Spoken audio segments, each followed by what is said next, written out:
Film asigi ahanba sinmaktada uliba si Rani Mukherjee. Film asidana Naina Mathur.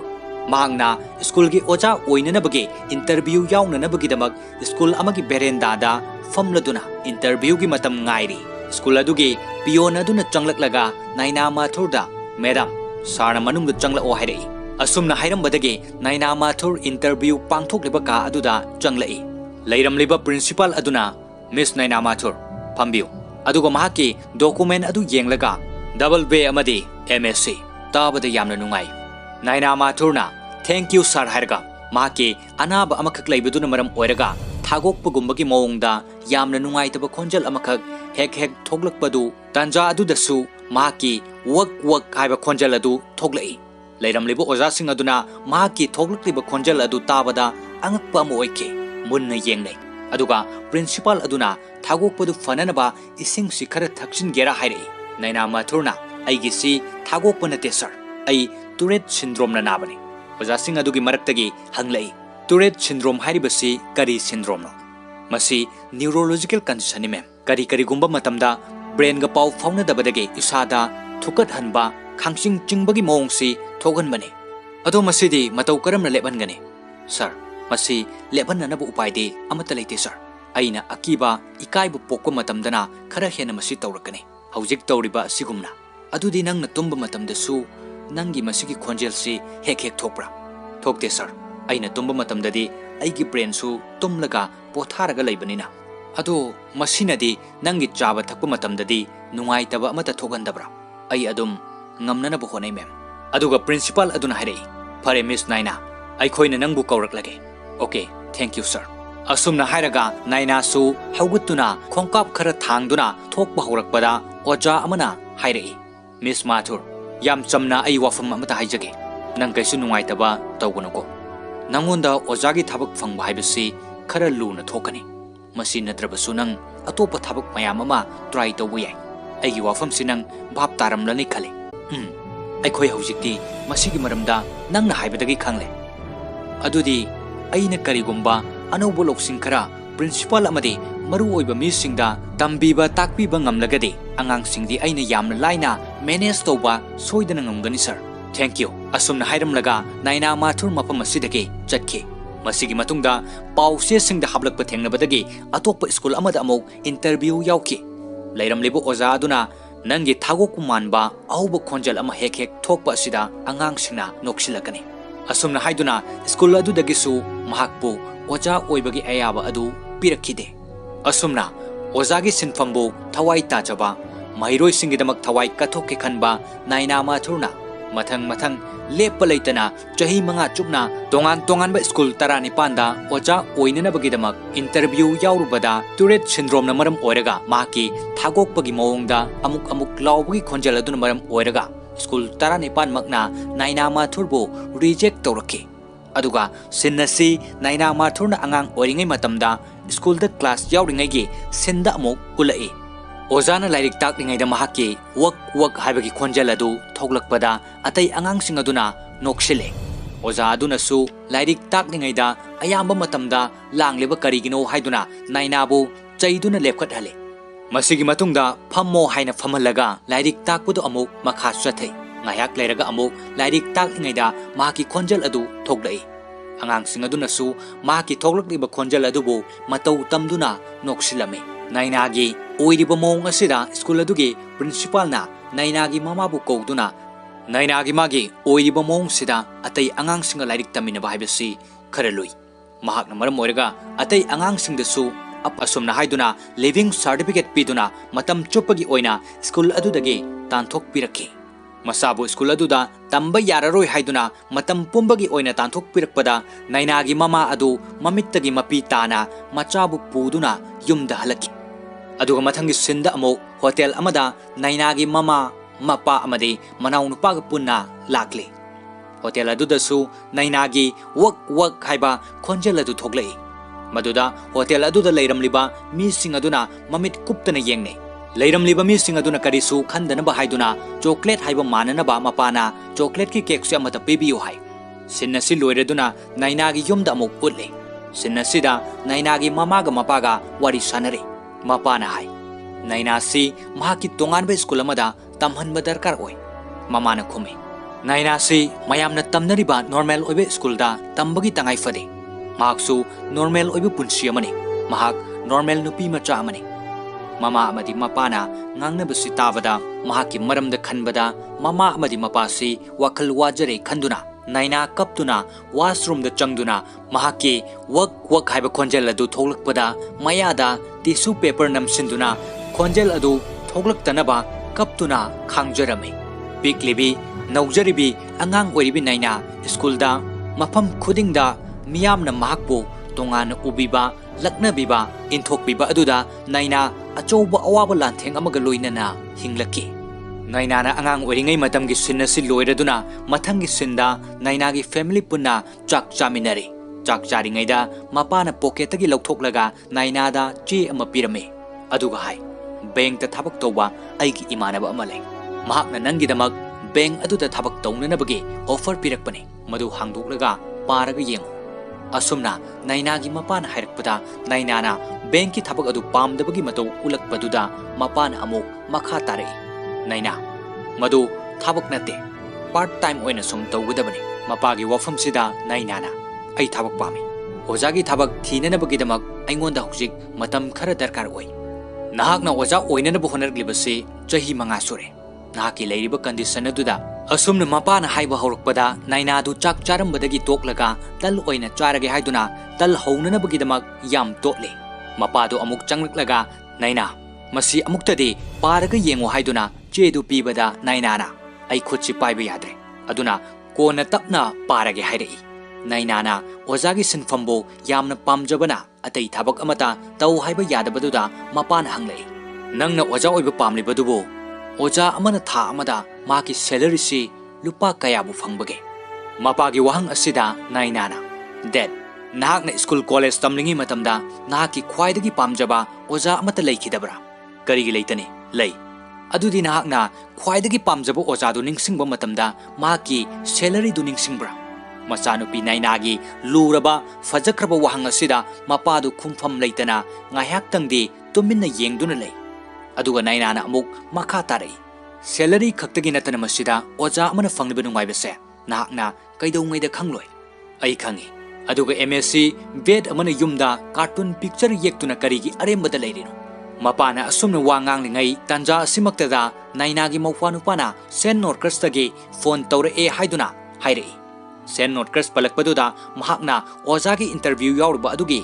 khanbagi phone tawrakpa soidana oiramgani khanduna harauna thinthadana phone adu paiduna wari sai hoi sir ai soidana laksage sir karamba matamdu ubirabano oh hangsit pung 12 da ai soidana laksage sir asumna haiduna phone adu thamki naina gi mawpana kari tawrage hanglei masida naina mathurna ai thabak phangle haiduna kanna lauduna chensil laklaga mama amadi mawpabo harauna konsilame aduga amok ai thabak phangle haiduna kanna lauduna chenki mahaki mawng aduda mapadi munna yengdun lewi school dagi la o hairpa numit aduda naina St. Northkers High School school asimaktada mahakna chahi manga chupna tanajarakpa sinfam oja oibagi ahan balakpa numine school adugi miteng pham changpham maktada leiriba murti aduda yengduna leiri aduga principal gi room da changlaklaga wari sari principal aduna Miss Mathur nahaki qualification asi excellent ne aduga nahaki thauna adubusu aina thagane nahakpo school asida oja oibagi ayaba adu ai khoina pirabani thank you sir thank you nahak join to yarani nahak Tourette syndrome leiko mangana khumlakpa aduda principal aduna nahak principal oiba pambra haina hanglei nate sir school tarani pana aibo oja oibagi reject tawrakhiba adugumna aina lairik tamningai mahairoi ama oiringai matamdasu aigi Tourette syndrome asina maram oiraga school tarani thoina aibo tanthok piraki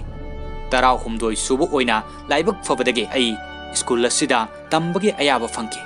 aduga ngasina oja ama oiba pambagi damak ai sargi mangda famlare maramde aina school asida mahairoi ama oiringai matamda chahi 12 gi mamangda sargi chair aduda Mr. Khan kowa oja amana famlame mahangna aigi punsigi khwaidagi chawba para ama aingonda tambirame nainana wafama kanna thoglake madudagi wa ngangliba mahiroi adu mahakna so aduda ngangadaba wa adu काउथोक्तुना लटकी मदुदगी show अदु लोइरबु मतुंगदा mister Khan सारना microphone पाइदुना हौजिक dialogue तौरिंगी मनुंगदा लांगलिबा लाउरक्लिबा अंगांगदु कनानो stage असिदा थोगलकु हाइना कौथोरके मदुदगी ओजा अदुना करी हाइरक्कदगे खंदुना यामना कीना आई stage थोके stage थोकपा अदुदसु आइगी खोंजल अदु अदुम थोगलके अदुगा हाइरे नंगी numbing करी कवि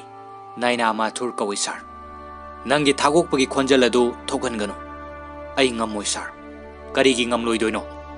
सर आई तुरेट करी तौरई आइगी तौसिदा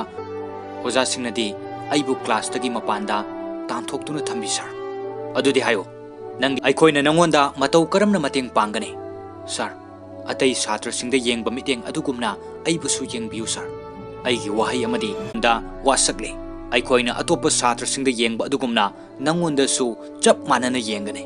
असुमना हाइरगा आइबो या मांगबा नाइरोय इरोइसिंगे चौक्रीदु अमना फमगे तौबदा अमना चिंगथोई अदुगा खराना चुरुप थकटनरे खरा अमना ज्वार सानरे अमना पोंद योक्लेबा युमदगी उची पुदुना लाए खराना अचा थक सेमले अदुगा अमोक खुबाक खुरगा लाव खोंदुना इसै सकलकले मखोगी मोंगसिंग असि नाइनाना येंगथोक्लबा मतुंगदा क्लास चंगबगी मतम यौरक्तुना नाइना महाकना हाना क्लास त चंगदुना लै अदुगा अंगांगसिंग अदुसु मखोई अमना अमदा फुनदुना इन्नदुना का अदुदा मथंग मथंग चंगनरकले अदुगा मागी मागी थोकपा लांगदुना लैनरे ngaihak leiraga nainana table da duster thindun haire aina khoige anobu ojani naina mathur kawi aduga mahaki wak haiba khonjal adu thoglakpada angang sing aduna karino haina duna noksilai aduga naina su nokphet tawduna makha ta na haire lairik tamba haiba side classroom khaktada natraga school lower khaktada tamgani haibagi akaknaba leite maramasina karigumba matam ama hektada nakhoina ingonda khangningba hangningba leirakpada आइबु दरकार ओइरक्लबदि मसी आइगी number नि हाइरे अदुगा मयामदुना अमुक नोक्सिलै अदुगा मखोय मयाम अदुगी मरक्तगी अमना यामना ज्ञान ताबगी मोंगदा नुपीदा इकाई खुमनौ नोकनु हाइन हाइरे अदुगा नाइनाना role कौबा हौरसी हाइरगा role कौबा हौरे आंगांसिंग अदुना नाइनागी अमुक अमुक थोगलकबा खोंजल अदुगी मतौ अदु तमदुना वक present ma'am हाइदुना नोक्तुना role खुमनरे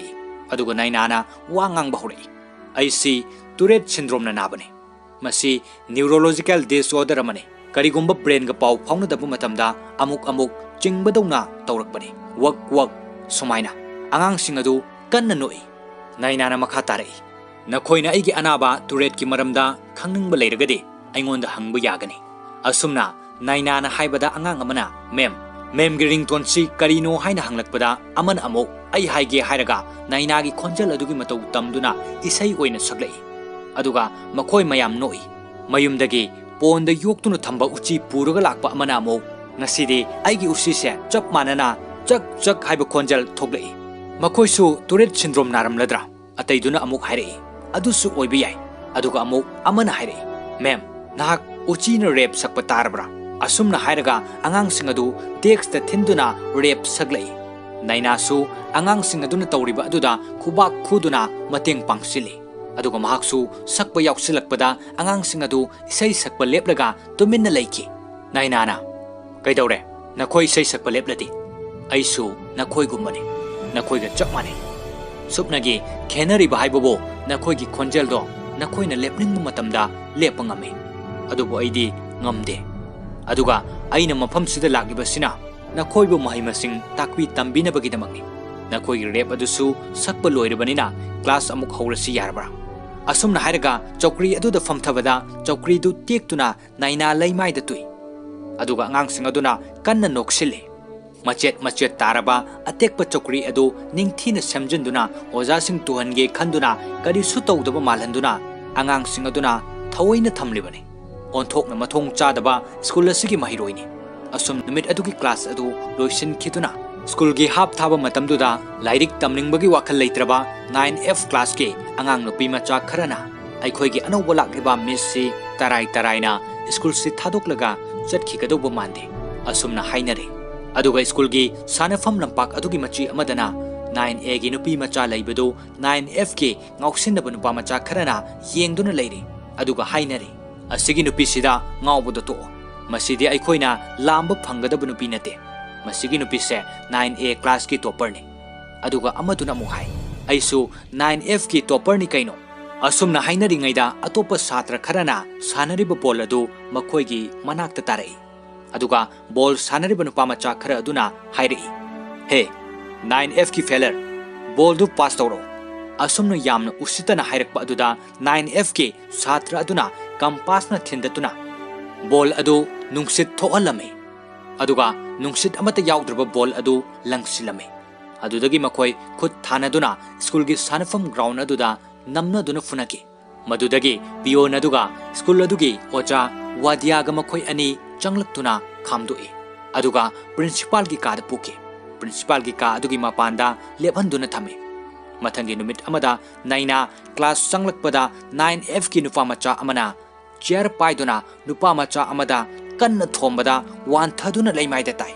ꯃꯁꯤꯗꯒꯤ ꯅꯩꯅꯥꯅ ꯄꯥꯈꯠꯇꯨꯅ ꯃꯇꯧꯒꯨꯝ ꯂꯩꯔꯝꯃꯤ ꯑꯣꯟꯊꯣꯛꯄ ꯃꯈꯜꯒꯤ ꯃꯍꯩꯔꯣꯏꯁꯤꯡꯅꯤ ꯀ꯭ꯂꯥꯁ ꯇꯧꯔꯤꯉꯩꯗ ꯆ꯭ꯋꯤꯡꯒꯝ ꯆꯥꯗꯨꯅ ꯗꯦꯛꯁ ꯑꯗꯨꯒꯤ ꯃꯈꯥꯗ ꯃꯁꯤꯡ ꯈꯪꯗꯅ ꯅꯞꯁꯤꯟꯗꯨꯅ ꯊꯝꯃꯤ ꯅꯩꯅꯥꯅ ꯕ꯭ꯂꯦꯛꯕꯣꯔꯗꯇ ꯑꯣꯟꯁꯤꯟꯗꯨꯅ ꯏꯔꯤꯉꯩꯗ ꯃꯈꯣꯏ ꯄꯨꯂꯞ ꯀ꯭ꯂꯥꯁꯇꯒꯤ ꯊꯣꯛꯈꯤꯕ ꯈꯔ ꯑꯗꯨꯒ ꯑꯃꯨꯛ ꯅꯩꯅꯥꯒꯤ ꯐꯣꯟ ꯅꯝꯕꯔꯒ ꯐꯣꯇꯣꯒ ꯂꯣꯏꯅꯅ ꯆꯦ ꯅꯝꯗꯨꯅ ꯂꯝꯕꯤꯗ ꯊꯦꯠꯇꯣꯛꯈꯤ ꯁ꯭ꯀꯨꯜꯒꯤ ꯕꯁꯇ ꯐꯥꯎꯕ ꯆꯦ ꯑꯗꯨ ꯊꯦꯠꯆꯤꯟꯕ ꯊꯦꯡꯅꯕꯗꯒꯤ ꯄꯤꯌꯣꯟꯅ ꯆꯦ ꯑꯗꯨ ꯂꯧꯊꯣꯛꯏ ꯑꯉꯥꯡꯁꯤꯡ ꯑꯗꯨꯅ ꯆꯦ ꯊꯦꯠꯇꯣꯛꯄꯗꯒꯤ ꯂꯝꯕꯤ ꯆꯠꯄ ꯊꯦꯡꯅꯕ ꯃꯤꯁꯤꯡꯅ ꯅꯩꯅꯥꯗ ꯀꯣꯜ ꯇꯧꯔꯛꯈꯤ ꯃꯩꯈꯦꯠ ꯃꯔꯨꯗꯒꯤ ꯂꯧꯊꯣꯛꯇꯨꯅ ꯆꯣꯛꯇ ꯍꯥꯞꯆꯤꯟꯗꯨꯅ ꯑꯉꯥꯡꯁꯤꯡ ꯑꯗꯨꯅ ꯊꯝꯕ ꯆꯣꯛ ꯑꯗꯨ ꯅꯩꯅꯥꯅ ꯏꯔꯨꯕꯗ ꯄꯣꯈꯥꯏꯔꯛꯄꯗ ꯃꯈꯣꯏ ꯃꯌꯥꯝꯅ ꯅꯣꯛꯁꯤꯜꯂꯤ ꯅꯩꯅꯥꯅ ꯁ꯭ꯀꯨꯜꯗꯒꯤ ꯌꯨꯝꯗ ꯍꯟꯕ ꯃꯇꯝꯗ ꯊꯥꯎ ꯀꯣꯟꯅꯗꯅꯕ ꯍꯥꯏꯗꯨꯅ ꯊꯥꯎ ꯈꯥꯏꯗꯣꯛꯂꯝꯃꯤ ꯃꯈꯣꯏꯅ ꯊꯥꯎ ꯈꯥꯏꯗꯣꯛꯄꯗꯒꯤ ꯅꯩꯅꯥꯒꯤ ꯒꯥꯔꯤ ꯂꯝꯕꯤꯗ ꯂꯦꯞꯄ ꯀꯌꯥꯅꯤ ꯑꯣꯟꯊꯣꯛꯅ ꯂꯝꯕꯥ ꯂꯩꯇꯅ ꯐꯠꯈꯤꯗ꯭ꯔꯕ ꯁ꯭ꯀꯨꯜ ꯑꯁꯤꯒꯤ 9F ꯀ꯭ꯂꯥꯁ ꯑꯁꯤꯒꯤ ꯃꯍꯩꯔꯣꯏꯁꯤꯡꯅꯤ ꯁ꯭ꯀꯨꯜ ꯑꯁꯤꯒꯤ ꯈ꯭ꯋꯥꯏꯗꯒꯤ ꯐꯠꯇꯕꯇ ꯅꯠꯇꯅ ꯑꯇꯣꯞꯄ ꯁ꯭ꯀꯨꯜꯁꯤꯡꯗ ꯃꯈꯣꯏꯒꯨꯝꯕ ꯃꯍꯩꯔꯣꯏꯁꯤꯡ ꯊꯤꯔꯨꯔꯕꯁꯨ ꯈꯔ ꯋꯥꯅ ꯊꯣꯛꯀꯅꯤ ꯑꯗꯨꯒ ꯑꯃꯨꯛ ꯅꯣꯡꯃ ꯅꯩꯅꯥꯅ ꯀ꯭ꯂꯥꯁ ꯆꯪꯂꯛꯇ꯭ꯔꯤꯉꯩꯗ ꯂꯤꯀ꯭ꯋꯤꯗ ꯅꯥꯏꯇ꯭ꯔꯣꯖꯦꯟ ꯁꯤꯖꯤꯟꯅꯗꯨꯅ ꯗꯁꯕꯤꯟꯗ प्लास्टिक बॉल मयाम अमा हापचिंदुना थमलगा नैनाना क्लास ता चंगलकपदा बॉल सिंग अदु पाइथोक्तुना पोखाई हलखे मसीदगी नैना याउना 9F की महिरोई सिंग अदु प्रिंसिपल की काद कौदुना वारी सानरमे अदुगा स्कूल अदुगी ओजा वादियाना प्रिंसिपल दा सर मखोइसे स्कूल असिदगी तांथोखिबा तंगाई फद्रे असुमना हाय प्रिंसिपल अदुनसु चुम्मी हायना हाय वाफम सिताबदा नैनाना पाखतना अंगांग सिंग अदुबु कंथोक्लदुना मखोइगी मिचंगदा प्रिंसिपल अदुदा हायरमे सर अइना मखोइदा लिक्विड नाइट्रोजन की मरमदा एक्सप्लेन तौननबु होनरुबने अइ सोइख्रे सर अइना मदु पोखाइरकनी हाइबा अइ खंथरुद्रे अइ तसेंगना सोइख्रे सर अंगांग सिंगना तौबो नते मदु अइना तौखिबने नैनागी वाफम सिदा वादियाना मिस माथुर मदु तसेंगना नंगना तौबने हाइबगी प्रूफ तो पीबा ngambra nahakna aikoisi apang haina khanbra 9F class ki mahiroi sing asina maram oiraga school asigi mahiroi khuding maksi loina chenthaduna awaba piga dore haina hairi aduga principal aduna angang sing adu class ta chatlo haiduna chalhanki aduga principal aduna naina da makha tarai miss mathur thokriba thodok tu angang sing na tawbone haiba aikhoi khangi nahakna makoibo haujuk fawba kannana bohonari naina amuk hairi sir angang sing asigi plan tawba hiba makut masa hai singba intelligent oiba makoigi wakalon sing asi aikoina achumba afaba lambi amada takpiraga sijin halabadi nongmadi soidana aikoigi school asigi chawthok chaningai oiba mingchat soidana purakani haibase aina thajai sar matang sida wadiana amuk haire miss mathur mado apangbagi manglani makoina kaidongaida school asigi afaba mingchat purakpa ngamloi kaidongaida makoina mai pakpa ngamloi nainana ngamgani hairakpada wadiana nangi si aingonda singnari rahanglai nainana principal da sir makoi da hona nabagi matam kharadi piba tangai fade sir principal aduna matam di kaya mukno nangna nang amadi 9F ki oiba akak naba matam amadi piyu sir tha mari muk final exam fawodang de matam pibiyu sir oh aduga tha mari gi matung dana kamdauba sir adugi matung dadi makogi final exam ki result adugi matung ina sarna pambado tobiro adubo lakadoriba thamari sifawade aingonda karimata hangbirakanu sir principal adunasu naina mathur gi wafam aduda aroibu oina ayaba pirame naina su harauna thank you hairaga chatke aduga class ta changlaklaga naina na chok paiduna blackboard ta khetuna chinglaga tabada yamna nungaitaba makhol ama thokhale angang singdu nakong mensinai aduga naina na hanglai Nakoi masigi khonjel si tabada nungai ta faubra chahi tara taret ki matungda ai amuk hana masigi arangba khonjel se skun sida targa laklabani nakoi gi langbagi khonjel amadi chok ki khonjel se asigumba langbu se nakoi gi punsida makhata na adum chathaki gadra karino nakoi na pamse masigi chok si mayai da thudek laga yengsi asumna haiduna chok tu thudek tuna blackboard ta amuk chingi aduga hairai masi oiradi nakoi na taba nungai taba khetpagi khonjel adu thoklam maroine machet ama thudekibaduna chok sida ahongba khara lei karigidamakta honggadoribano aduga karigidamakta hongloidoribano haibagi khenabaduni mase lakadoribana khoige final exam fawbuda leiribasi tha marigi matamne nakhoi hojik nasana sana lepo chokna ahongba leikiba adugumna nakhoi su nakhoigi punsida ahongba khara leiba pamra natraga hanagumna mina tabada nungaitaba arangba khonjel do adum tahanba pamlibra hayeng pung mapanda amuk chapchana unasi karigumba na school asidagi ai resign tawgi che adu principal da pigani asumna hairam laga naina class asidagi thoki angang singa sisu ngasigi mikup asidadi makoi hanagumna nokhidre makoi gi maithongda ahongba kharadi ubagum tawi adubo hojik makoi na kari khalibano kari tawrakadabano haibadudi chapchana haibadi ngamdre asumna numit asi loikiduna mathangi nonganbagi numita nainana haikiba matung ina pungfam adumaktada angang singadu laktrabadi mahak resign tawrage khanduna resignation letter ma paiduna classroom da famduna angang singlakpa ngairi ataygi class haunakraba fawbada 9F ke nainagi angang singadu laklamde yamna kuina ngairaba matung hainakiba pungfam adu yawraklabada angang singadu laklaroi khanduna nainana famlambadagi haugatuna chatke tawringaida angang singadu changlai naina lona momo nokche mahaki wafamda angang singasina khara makai inba yaningba hore khanduna adubo angang singadu changlakpa loirabada angang ani amadi lakpa udabaduda naina harauramba maithongdu maksinki aduga thangnaba mikupta angang ani dusu tapna changlai masida naina thamoida apenba oirame nainana angang singaduda harauna adudi ngasidi maths tagi hana takba haurasira haibada angang singadusu lairik laukthoktuna numit adugi class adu pukning changna hauki aduga mathangi sinda St. Norcas School asigi afava mahiroi sing khangatuna ikai khumnaba utpagi thauram ama pangthokle hairiba thauram asida school asigi principal na wa nganglakle jahi khudingi haukiba jahi singda aikoigi school asigi afava mahiroi sing khangatuna ikai khumnaba utpagi thauram pangthokpa adugumna handaki jahigi oinasu ikai khumnaba unanabagidamak student council ge head oina leiriba school asigi oja Mr. Wadiana school asigi top oikraba mahiroi singda prefect best kudol tambina naba haijari loinana ngasigi thoramasiga mari leinana wai kharasu phongdok pigani asumna hairaga Wadiana wai khara phongdok lami nakoida kudol tamliba prefect best adugi thaudang khuding makto nakoina phangthokpa tangai fade nakoina karigumba nabukning sontharakpa jingnaba ama hek faurpa matamda nakoina ningsinggadabani nakoida piriba prefect best to nangi damakta nate nangse prefect best adugi damaktani haina khangadabani asumna haiduna tilliba mayamduna khubak khuduna thauram madu loisinki aduga mathangi sinda nainanam hake 9F ki mairoi singbo playground adugi machi amada oina lairik takli nainana hai ngasidi aikoi mafam masida oina class tawrasi aduga ngasidi anoba mawong amada nakoigi role kaugani ready leiro hairaga nainana angang sing adugi maming amamam ta kauduna angang khudingi yerum amamam langi makoi khuding makta loina langba loiraba matungda nainana hairi aigi yerum tara marido full attendance oire yam nungaire nakoida aina piriba yerum do afutpa chaba yarba ngaktane nakoina chaningladi chaba yai angang singdu yerum du khoktuna chai matam sangna mathong sadan haurakpa angang sing oibana khudakta pomon olhan badi ngamdabanina kharadi adum mami tari yerum du paiduna amagi makokta thomduna thugairaga maku khoktuna chabasu yauri nainana makha tarai yerum singdu mafam ama hekta da mathakta langkale aduga yerum singdu nakoina tahandana okle mathematics na hairi madude yerum duna mathakta paibagi equation do madubo parabola hariga khangnai nakoina mathematics ke equation si sungpa padana yerum du nakoina okle masina takpadi nakoi se hanana mathematician ama oire haibase takle maram asina nakoina tamgadabase equation khakta ngaire patang sida angang amana hairei mem uru khakta ngaire mathematics khangdrise madi chongthoklaga matungda tai angang mayamdu noi aduga uru hariba angang nupi macha aduna amuk ngasi lebak pokpane aduna ai yerum thengba yade adugini haina hari aduga nainana angang sing aduda amuk hairi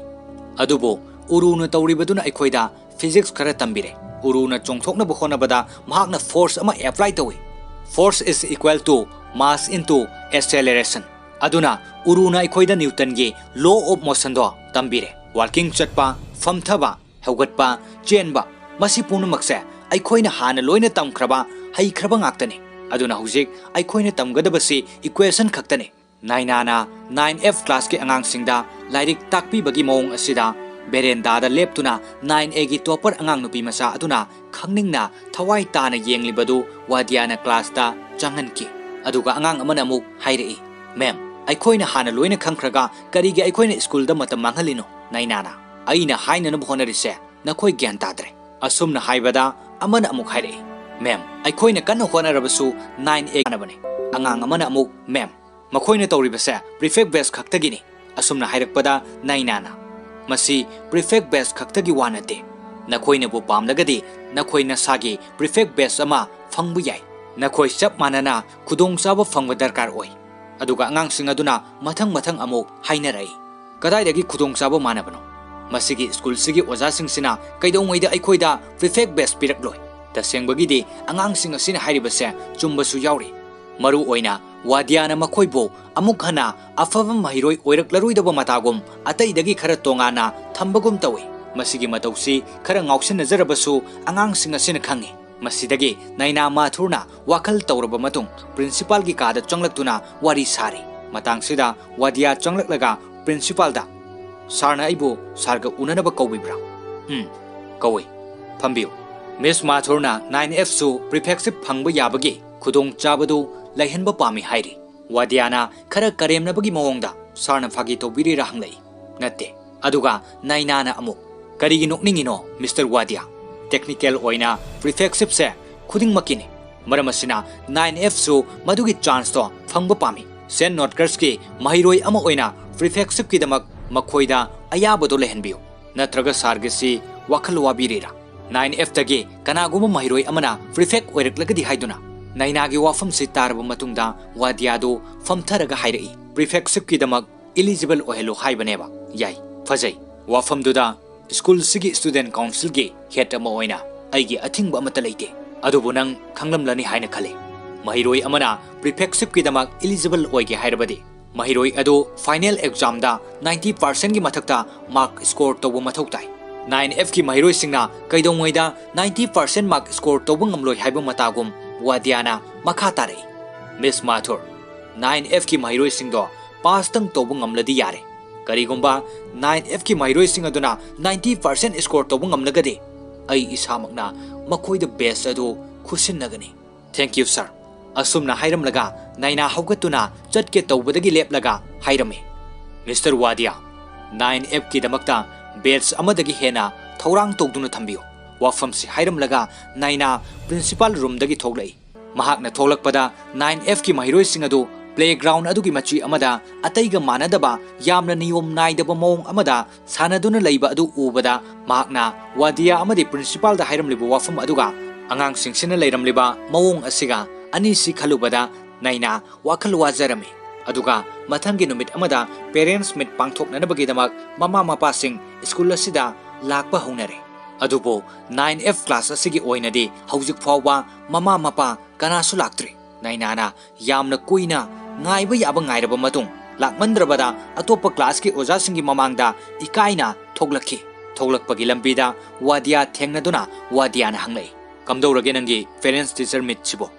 nainana chakap anga thakbu loiraba fawba parents amata laktre asumna khome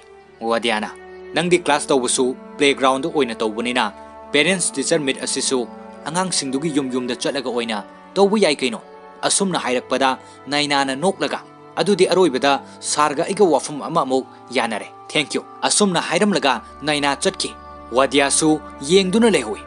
aduga naina du 9F ki angang sing adugi mayum thiduna lai angang khara pulaga jwar sanaduna leirame mayam dugi marakta mahaki satra ama yauramba aduda nainana Ravinder kaidorage ngasi nangi parents puraga school da laktradi asumna hanglingaida police la ai haiduna police na tanabadagi angang singdu chenki nainana angang adubu kauduna lewi aduga angang nupi macha ama amuk thengnare nainana angang aduda ngasi parents meet ni nangi ima baba school da laktradi kaidorage hangbada angang aduna imadi kaithel da nga yonba chale aduga ipadi aikhoiga leiminade haina khumlai aduga angang nupi macha adu ising teng puba gari amada ising yananaba patra ama paiduna krik krik inana chensinaki aduga aswin kauba angang amagi manakta amok lai angang adusu mamaga loinana kaithel da manama sing yonduna leirami aduga mathang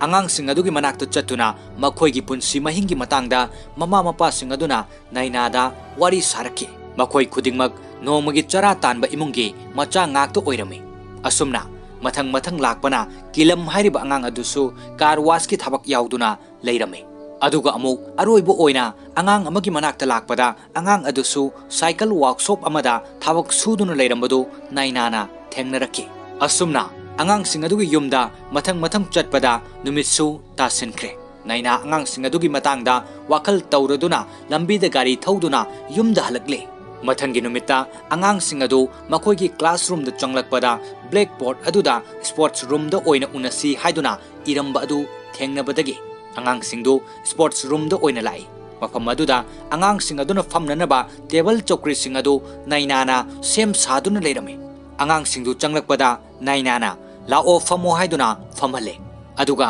ngasai jwar sanaduna leiramba angang Ravinder mahakti tongana famanduna nainana hai ngasigi class asidi Ravinder na takani asumna hairaga nainana Ravinder da jwar chebu amapi angang do ingak na yengi aduga nainana amuk Ravinder da makha tarai nangna adugi jwar chedu sanaraga paisa kayam tanba ngame aina masi hange haiduna nang mind tawgunu Ravinder na khumlai karigumbada tha amada lising nipan aduga karigumbadana tha amada lising tarani thoi tanba ngame nainana o adudi fattabadi natene adudi nangna ikhoida khara tambiba yaragadi tambiyo asumna haibada karino memna hairibadubo haiduna angang aduna khumlai nainana aina hairisi asengbani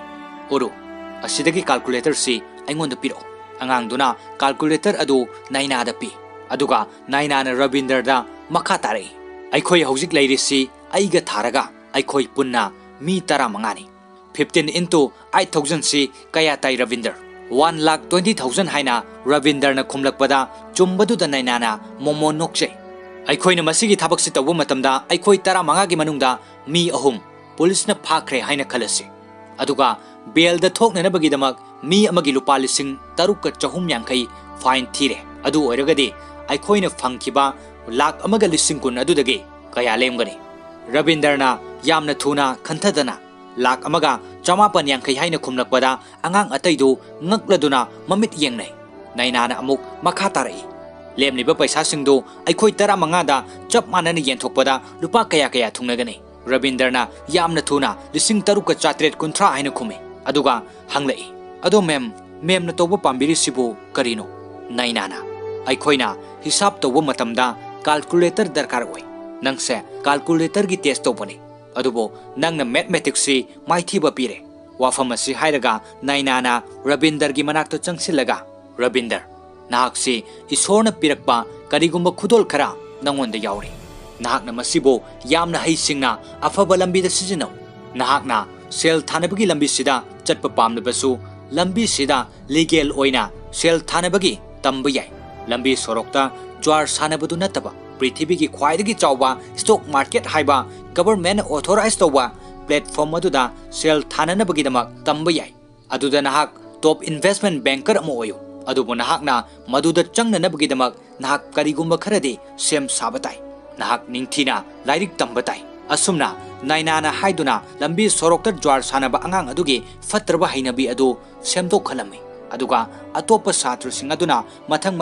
magi afamba sing hainarei mem mahaksi maths afaba satra ma oire isorna pithore e mahakse aduga lemhauri ba ikhoidi kari tawtare aduga amana amo asumbani mem school amada angang khara khakta intelligent oigani lemhauri ba ikhoi sidi arembada mangladra amana lepkhatlaga amuk hairei mahak na harise asumbani mem aise tasengna asiba miga chap manare kanadaba mi ama oire aidi science maths aduga geography fawada zero ne aigi puksisu zero manbani hairakpada mayam du noi aduga naina na amuk hawgatun wa hairei kilam nahaksi mechanic shop ta thabak subu yawi ko karigi damaktano karna second gear dage fourth gear na hena yangnise mem maramde fourth gear na friction hanthai aduna ne wheel du yamna yangna chelido asumna angang dunu khumlakpada nainana mado physics ni haina hairei aduga angang amada amu tamana nahakna insang thongba matamda karamba matamda thumthai haurakpada thakadra angang aduna haurakpada kaidongwida thakloi mem matam pumnamakta loirakpada thakani karigumba haurakpada thaklagadi mem mahido yamna yambanina insang mulakpa matamda thum yaklane nainana karigumba pot ama hektada thum hapsinba matamda chot chot lawhale mado chemistry ni nakhoi khudingmak nakhoi ge notebook adugi aroiba page aduda hangdo minute 10 gi matam lo aduga khalo adugi matungda nakhoi nasa nasada yaujaba akiba pamdaba hainadaba fataba nasagi nawong na tawsing adugi maramda page aduda iyo nainagi wafam sida angang singdu ngaihak khalaga iba hawi aduga iba loirba matung nainana hai nakhoi gi punsida nahan makai yuduno leiramba nakhoi gi akiba fataba hainabi singdo nakhoi nasada sum yahunduna leirabadi nakhoi gi punsida fataba ma oirani aduna ngasidagi nakhoi nasa nasadagi lapna pairaga chalan khradabani asumna hairaga aiba chena sing adu segairaga chegi aeroplane amamam sahallaga lao pahelurasi hai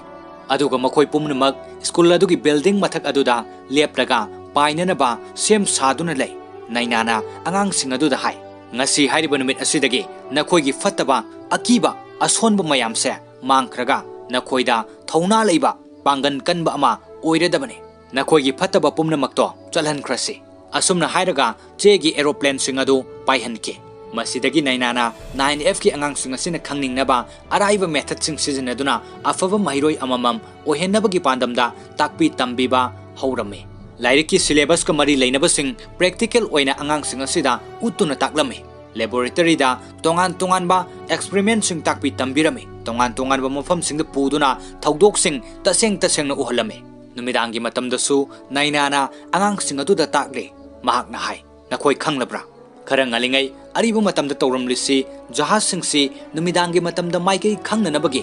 makhoida compass leiramde jahaz adugi maigai khangnanabagi damak sailor amadi captain singna makhoigi makhutu sumaina thame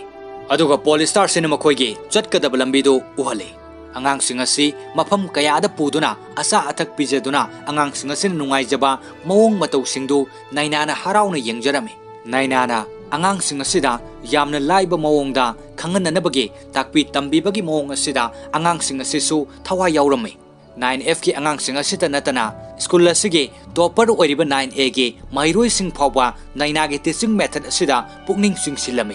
9A gi mairoi sing adusu makhoina tawribadu hek yengje aduga 9A gi angang singasina 9F ki angang singasibu tinaba loinaba pamnamdabadu 9F ki angang singasina lairikta thawai khara yawu urakpada 9A gi topper nupi macha aduna 9F ki mairoi sing adubu tinaba loinaba pamba horaklame nongma topper nupi macha asina hai aikhoina science project ama paikhale madu yenglusi law haiduna yengba changminarei aduga nupi macha aduna project adugi maramda hairi yengo lairiba solar panel singse adona khoi photovoltaic principle gi matangda khanglaba natra wafam sida 9A gi topper nupa macha aduna makhoibu yamna hanthana khanbiba mawong matau amada hairei natasa makhoina masigi maramda gyan taba khangba ngamloi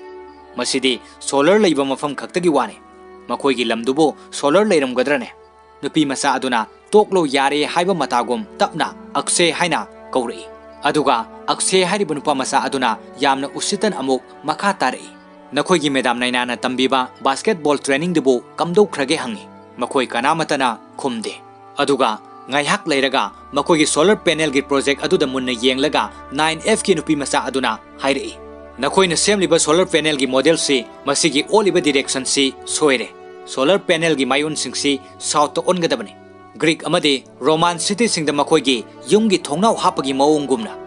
nakhoi gi leiriba numit ki position si fix oina leibani aduna nakhoi gi solar panel singsi khara paikhana 19 degree gi angle da thamgadabani 9A gi mahiroi sing aduna singthabidraba 9F ke mahiroi nupi macha amana adumna hairakpa aduda 9A gi topper Natasana hairei tamana nangna madu matau karamna khanglibano haide nangna kadaidagi tamlubano haiba asumna hanglakpada makoina usitpidaba mawong aduda tamanana basketball sanabadagi khanglakpani haina khummi aduga nakanda blackboard ta equation ama solve tawriba 9A gi nupi macha aduna hairei akse masigi equation si ai solve tawba ngamdre kadaida lalibano haibado ai khangba ngamdre asumna hainaba aduda 9F ki nupi macha oruna asumna hairei aina khanbada nangidu Einstein gi equation du sizinnagadaba nate Planck's equation oina sizinnaraga solve tawgadabani asumna hairaga 9F ki nupi macha aduna chokka dastarga lauraga makoigi equation adu solve tawbirami 9A gi nupi macha Natasana makoina sem sariba project aduda fix tawba napsinba yadre haiduna tawba aduda 9F ki nupa macha aduna mahaki pocket agi gam ama lawthoklaga masina nappa yabar yengo haiduna pirammi masigi tanja sida makoigi oja wadia du changlaklaga kari kari tawraba pairibadu karino asumna hanglakpada 9F ki nupa macha aduna aigi nisar aikoigi cycle gi dukanda cycle tire puncture oibagi fotpada sizinabani sar wadiana 9F ki angang singa sida khara hanthana yengba mawong matauda hairei ai amade aigi timna national science fair gi damak project ama sem sabane mafam sida tawribasi cycle puncture oiba fotpanate yam phai nahakna tire puncture oibada kamdowna fotkani khanglibado get out asumna haibadagi 9F ki mahiroi singdu mafam adudagi thoglakki wadia gi wahi aduda 9F ki atis haribu nupa macha adu thamoi sokna mamaida ising chaisinduna kappa khangle masigi matungda amuk nongma 9A gi topper oiriba akse amadi 9F ki atis makhoi ani school asigi library da funarame makhoina funaba adu naina na khamdoi nainadi mahaki anaba turet syndrome na maram oiraga pakatba thukatpa asiguma matamdana hena mahaki thagokpa gumbagi nungaitaba khonjal adu thoglakpa hele angang ani khanaba sidasu mahaki khonjal asi yamna kanna thoglame staff room da changduna ising thakchinduna mahaki thoglakliba khonjal adu fajinabu honari wadiana hairei 9F ki angang singsi makhoi mahiroi ama oibada matik chadaba fataba angang ngaktani wadia gi wafam sida nainana Mr. Wadia nahakna khalibadubu karino fattaba mahiroi amata leite fatribase oja khaktani 9F amadi aigi marakta oiningba ma oisanu mado makhoiga aiga gi maraktani ai hojik lengdana makhoigi oja ama oina adum leiri aduga makhoisu aigi class adumak yauri asumna haiduna naina hogatuna thoglai aduga mathangi sinda hotel amada naina gi maufa nupa gi birthday gi thoram ama pangthoknanabagi damak mahaki imung manung punna hotel amada laktuna famle hotel adugi mi aduna kari chaning bano kari pambano haina mathang hanglakbada naina da amuk hanglai naina di school gi amadi mahaki mahiroi singid makhanbada wakal nungai fam khanglamde school da thokliba thaudok sing adu ning singlubada awabu wakal aduna naina gi nungai taba khonjel adu henna thoglai mahaki Tourette syndrome na maram oiraga thagokpa gumbagi khonjel aduna hanglakliba adu khumbang ngamlamde masida hotel gi miduna kari sukhan kidana ba haiduna naina gi mapan oina achapot adu hairame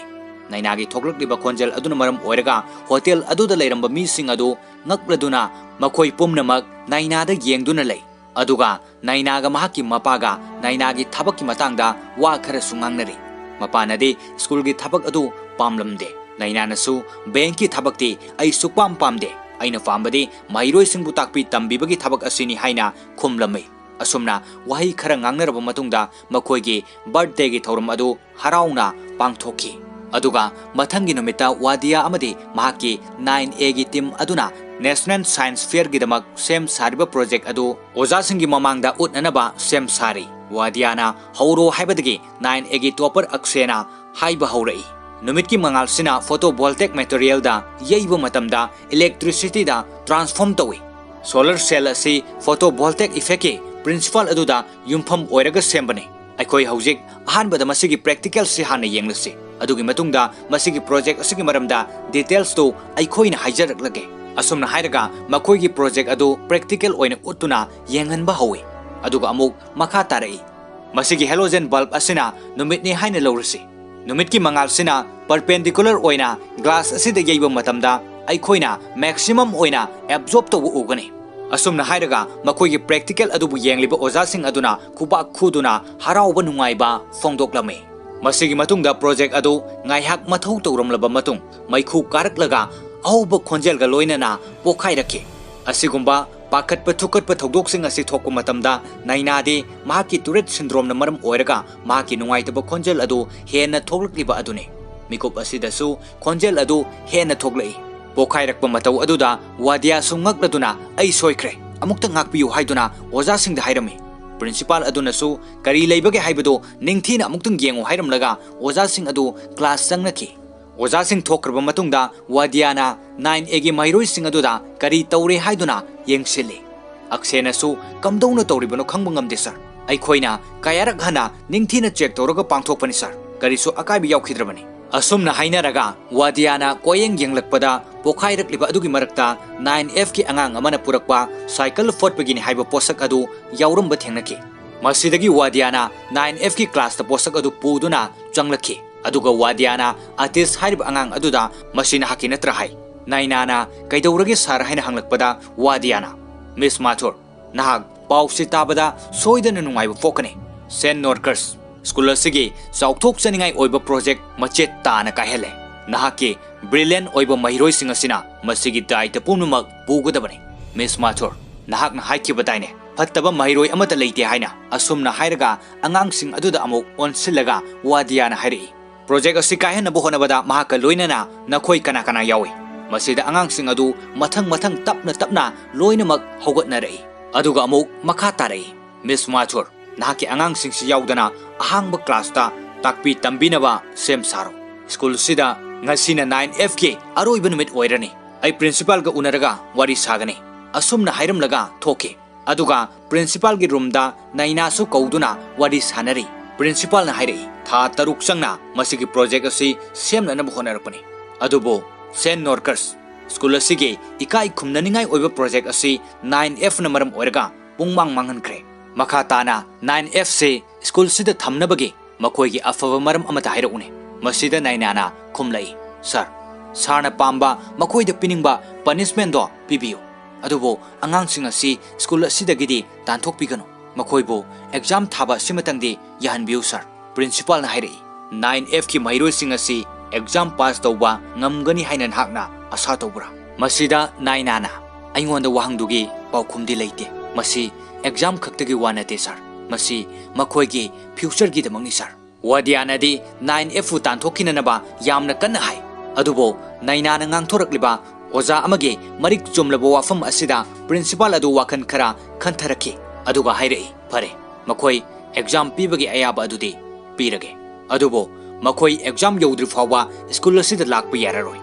makhoi school asidagi tanthoi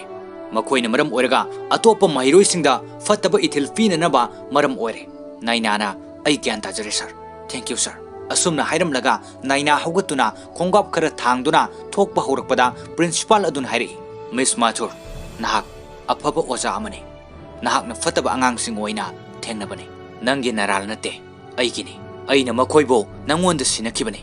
9F ki mahiroi sing yauna afaba oja amaga loinana mangkibada ai thamoi sokna nungaite Principal na asumna hairakpada nainana mapi ira cheluduna makol tanik na good day sir hairamlaga thoke mahakna tholakpada classroom gi mapanda 9F ki mahiroi sing adu leptuna leirami nainana makoida hairi nakoi exam di piba yarani angang nupi macha aduna khumlei thank you ma'am aikoi ngasidagi ayuk nungthil numidang khaidana kanna honaba horagi ma'am ai timetable ama semlagi ma'am masida nainana hojik madugi kanaba leitre nakoi exam mamangda amuk hana hanagumna school sida lakpa yararoi phare anyway makhatana nakoida ai se darkar oiramgani haiba ai khande all the best asumna hairamlaga naina chatki aduga school asigi machi amada laklaga awaba wakhalna maram oiraga naina gi khonjel adu ka hena thoglake mahakna asukwana 9F ki mairoi sing asina kayarak hana fattaba thabak tawrakpada makoi vo afaba lambida lamjing nanabagidamak ikaiba awaba kaya thadoktuna makoi gi misangda leirakhibane mairoi sing aduna bo afaba oirabadi haiduna mahaki Tourette syndrome bu singnaduna pumnamak khanglakhiba senpham asida amakpo yauduna chaliba oja amane matam kuina asuk wana honajarpa mayamsi pumnamak aremba oire khalubada naina kaptuna masagi awaba singasi khangjinanaba honajari masa matomta warona mamaida fawa makutna thajinduna khangle numit asigi numidangda mairoi singadu mafam amada wakhal nungaitana leiri makhoi mamittagi mapi ihorei makoida mangal ama lakpagum tawi makhoi wadi ngangnadana mamit tamak yengnaduna ngasidagi afaba lambida khong thangba haurasi haiba matagum makhoi nungsina konduna mapi tana kaple masigi matung nongan bada naina tokphum khangdana maki awabu wakhaldo khara makai pothana nabagidamak maupa nupa aduga mafam amada laktuna famle ngai hak leiraga mapasu mafam aseda lai nainagi maupa nupa du mapa lakbadu da hogatuna mapagi manakta changsinduna wari sai mikop asimaktada nainagi 9F ki mairoi singadu laklaga nainagi manak tamna sangsilai nainana karino khanduna kharadi angakpa oi adubo tuminna lei mairoi ani aduna mapi tana hairi mem aikhoina building mathak adudagi che ki aeroplane saduna langthakiba numito aikhoi ani gidi che aduda karimata idana ahangbo oina pahankibani mem nahak na haikibado yam chumlame numituda aroiba chena duda aikhoina ikhidaba aduna phattabado aikhoi anida loinaduna adum leire mem nahak na aikhoida aikhoigi phattaba hinabi akiba mayamdo inanaba haikibado phattaba aranba akibado aingonda yauraga leire 9A gi mahiroi singumna aina kaidonungda afaba mahiroi ama oiba ngamlaroi aigi khwaidagi akiba ama hairagadi kanagumba amabu thajabu ngamdaba asini ai isana isa fawa thajabu ngamde mem nahakna su aikhoibu thadokpiramle masi hairaga pocket tagi chegi aeroplane ama lauthorei aduga amuk makha tarei mem masi aigi rocket ni masida aigi asoiba aranba fattaba akiba khudingmakto loina irabane aina masi paihallage adubo masigi rocket sigi painana balambi dudi khangtre mem nahakna aikhoida haikibado polistar na jahaz ki lambi ta i haikibado atiya gi maramda ai khangde adubo aikhoigi prithvi gi laimai sidadi mem nahakna aigi polistar ne aikoi khudingmakki polistar ni mem wafam asi hairaga jahaz ki sailor amade captain singna makhoigi lambi gi damak polistar yenggo matamda thamba nainana makhoida takpi kiba khut thambagi mong adugumna makhoi pumnamak makhut thangatuna thammi pikliba angang singa sina mapi tana tawjariba mong asida ngasai makai tuminna leiramba naina maki thamoidu makhol thokanu yaraktre naina mamittagi mapi sintharei phamlambadagi tapna hogatlaga maki mairoi singa dubo nungsina konsinbi oja amaga mairoi singa leinariba fajakraba masat nungsi kraba mong matau adubo mafam aduda leiramliba mi singa duna nungsina yengnarakhi nainabu oja ohenba pamdaba atopa thabak na hena pamjaba nainagi mapasu matau si ubada mapi tana kaple asoba thagi tolop khaktagi natana lamsida thamoi sengna kathoklaba afava oja amana fangba paisana leiba yadraba mapal naidraba nungaiba mikupsi ubada oja hairiba sinpham asigi matik mayaisi kayamuk yamna kanbage haibado mayek sengna khanglakhi masigi matungdagi makhoi exam gi damak lairikta pukning changna honaba haurakhi school dagi makhoi lakpagi ayaba adu pidrabanina nainana yumda oina angang singadubo thawai yauna takpi tambiba haurakhi masigi matungda nongma atis hariba angang nupa macha aduna thabak yauriba cycle workshop aduda makhoigi school aduge pion adu cycle nungsit hanba changlakhi maduda pion aduna exam su naksilagre nakhoi science amadi maths ke exam ki question paper do pambra hanglami masigi matungda makhoi puna lairik paduna leiringaida atis amadi kilam makhoi anina exam ki question paper adu puduna lai aduga mahakna hai aikhoi bu thaujan bire yengu mase hayengi exam ki question paper ne masida angang nupi macha amana hairi atis nangi koktubu wakal khanba ngamdraba karigino nangna masigi aranba thabak se tawridi atis na hairi aina tawri base ai itom takinate karigumba aikhoine exam si fail oirbadi madam naina su ikaiba nanga dawribani nupi macha aduna amu o fajaine minam laga question paper khura laga aikhoina matau karamna mai pakpa ama oiga dawribano masigi pausi madam naina na takrabadi kamdawba atis na khumlai kanana madam naina da haiga dawribano aina tawriba sibo ai itom takiro aikhoi khuding makini masi madam naina gi su yauribani atis nahak wakal amata khanba ngamdre asumna hairam laga mafam asidage nupi macha adu thoki atis na haiwi masima fail oirabani ꯑꯇꯤꯁꯅ question paper ꯍꯨꯔꯥꯟꯗꯨꯅ ꯄꯨꯔꯛꯂꯤꯕ ꯑꯗꯨꯗ ꯃꯌꯥꯝꯗꯨꯁꯨ ꯌꯥꯅꯤꯡꯇꯕꯗꯒꯤ ꯃꯈꯣꯏ ꯄꯨꯝꯅꯃꯛ ꯍꯧꯒꯠꯇꯨꯅ ꯊꯣꯛꯈꯤ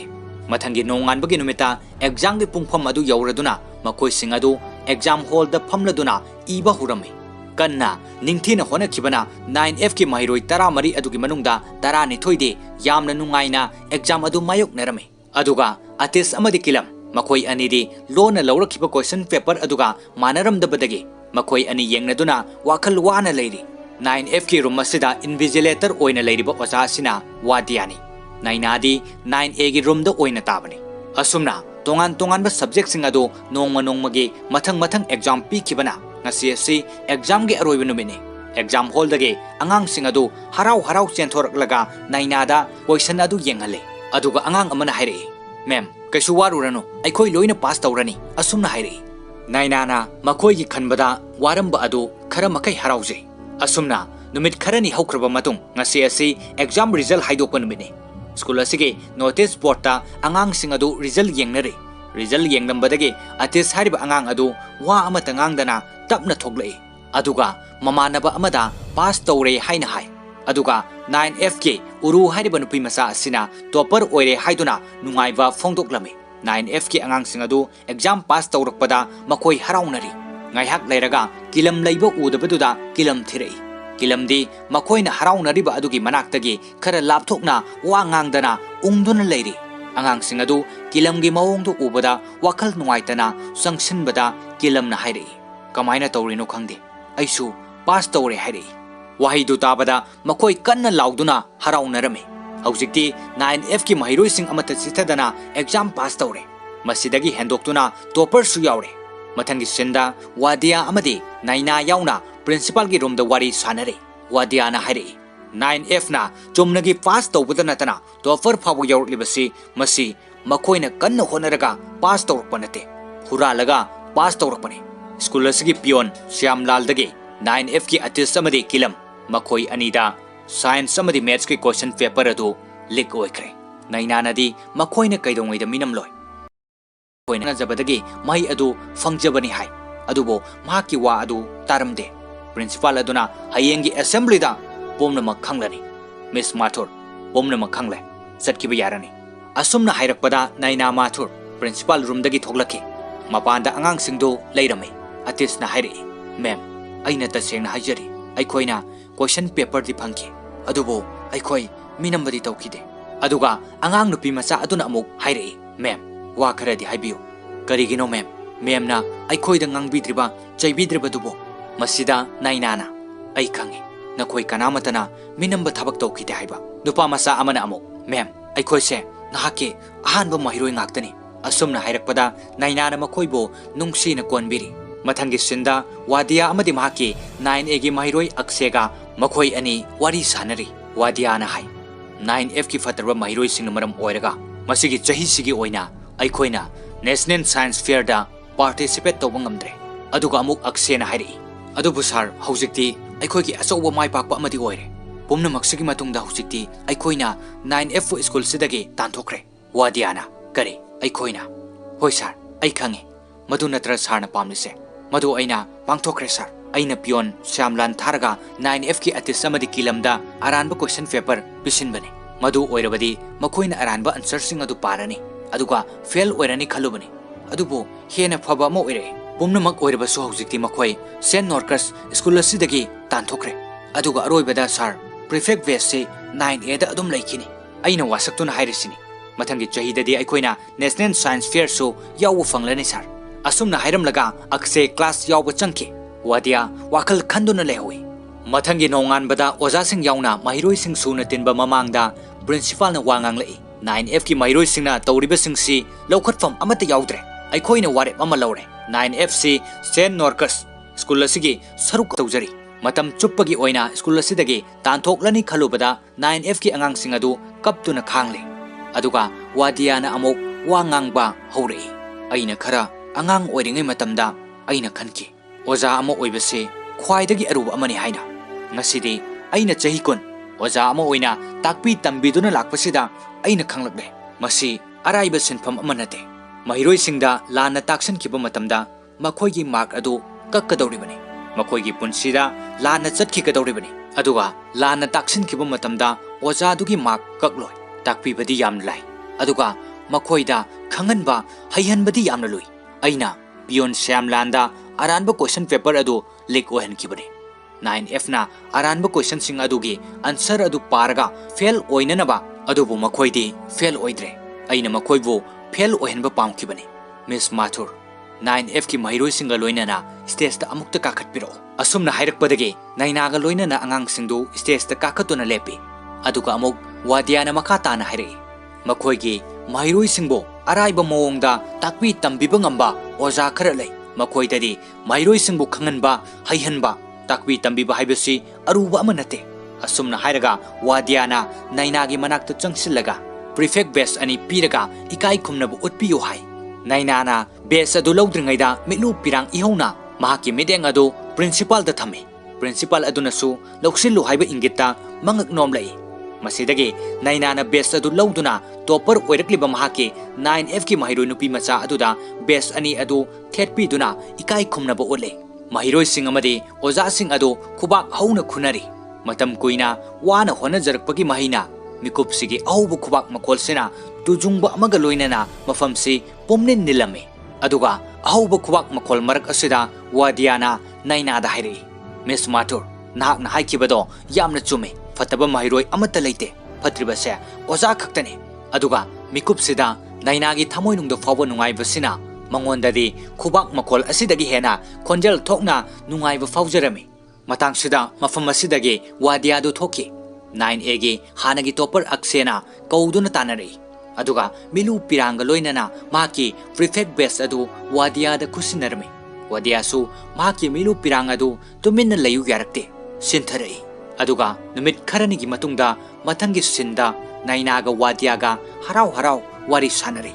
ꯅꯩꯅꯥꯅ ꯍꯥꯏ ꯁꯥꯔ ꯍꯧꯖꯤꯛ ꯃꯄꯨꯡ ꯐꯥꯅ ꯁ꯭ꯀꯣꯔ ꯇꯧꯔꯦ ꯍꯥꯏꯅ ꯑꯩꯅ ꯂꯧꯗ꯭ꯔꯤ ꯑꯩꯈꯣꯏꯅ ꯍꯧꯖꯤꯛ ꯅꯦꯁꯅꯦꯜ ꯁꯥꯏꯟꯁ ꯐꯦꯌꯔꯒꯤ ꯍꯦꯠ ꯇ꯭ꯔꯤꯛ ꯇꯝꯒꯗꯕ ꯋꯥꯠꯂꯤ ꯁꯥꯔ ꯑꯁꯨꯝꯅ ꯍꯥꯏꯔꯒ 9A ꯑꯃꯗꯤ 9Fꯀꯤ ꯃꯍꯩꯔꯣꯏꯁꯤꯡ ꯄꯨꯟꯁꯤꯜꯂꯒ ꯅꯩꯅꯥꯅ ꯂꯝꯖꯤꯡꯗꯨꯅ ꯅꯦꯁꯅꯦꯜ ꯁꯥꯏꯟꯁ ꯐꯦꯌꯔꯒꯤꯗꯃꯛ ꯄꯥꯏꯈꯠꯂꯤꯕ ꯑꯅꯧꯕ ꯄ꯭ꯔꯣꯖꯦꯛ ꯑꯗꯨ ꯋꯥꯗꯤꯌꯥꯗ ꯌꯦꯡꯍꯜꯂꯤ ꯅꯩꯅꯥꯒꯤ ꯃꯍꯩꯔꯣꯏꯁꯤꯡꯕꯨ ꯆꯞ ꯃꯥꯟꯅꯅ ꯌꯦꯡꯕ ꯉꯝꯕ ꯃꯤꯠꯌꯦꯡ ꯑꯗꯨꯗ ꯋꯥꯗꯤꯌꯥꯒꯤ ꯋꯥꯈꯜꯗ ꯑꯍꯣꯡꯕ ꯂꯥꯛꯂꯗꯨꯅ ꯍꯔꯥꯎꯖꯔꯝꯃꯤ ꯑꯗꯨꯒ ꯆꯍꯤ ꯑꯁꯤꯒꯤ ꯑꯣꯏꯅ ꯅꯩꯅꯥꯒꯤ ꯂꯝꯖꯤꯡ ꯃꯈꯥꯗ ꯁꯦꯟ ꯅꯣꯔꯀꯁ ꯁ꯭ꯀꯨꯜ ꯑꯁꯤꯅ ꯅꯦꯁꯅꯦꯜ ꯁꯥꯏꯟꯁ ꯐꯦꯌꯔꯒꯤ ꯃꯅꯥꯁꯨ ꯐꯪꯂꯝꯃꯤ ꯅꯩꯅꯥꯒꯤ ꯍꯣꯠꯅꯖꯃꯟꯒꯤ ꯃꯇꯨꯡ ꯏꯟꯅ ꯁ꯭ꯀꯨꯜ ꯑꯁꯤꯗ ꯑꯣꯖꯥꯁꯨ ꯃꯍꯩꯔꯣꯏꯁꯤꯡꯁꯨ ꯄꯨꯟꯅ ꯅꯨꯡꯁꯤ ꯆꯥꯟꯅꯅ ꯍꯔꯥꯎꯅ ꯂꯣꯏꯅꯕ ꯍꯧꯔꯛꯈꯤ ꯍꯔꯥꯎ ꯍꯔꯥꯎ ꯄꯨꯟꯅ ꯁꯥꯟꯅꯃꯤꯟꯅꯩ ꯍꯔꯥꯎ haraw punna khangminnanaba honai asumna chahi kayagi matam asi hokibana matam amagi chang launa pangal kanna leiramba matam pumbada mairoi singidamak khanjaba naina mathur ngasidi Saint Norcus School asida principal ama oina thabaktagi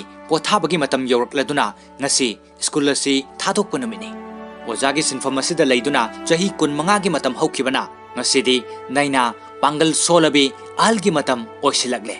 mahak chaisugi mateng loduna chatle haukiba punsi mate khara ningsingluba matung ka adudagi aroiba oina khong thangdorei school asiga kaina bagi mikup asida mairoi singna khudolpot piduna khuba khuduna nainabu ikai khumnaba uli asumna tapna naina na chaiso paiduna thoglakpana school asidagi de tamba loikraba naina na school asidagi retire tawrani tabada nainabu ikai khumnaba utpalakriba matam amagi 9F ki mairoi sing aduna khudolpot amamam paiduna leptuna leramba adu naina na ui harauna yengne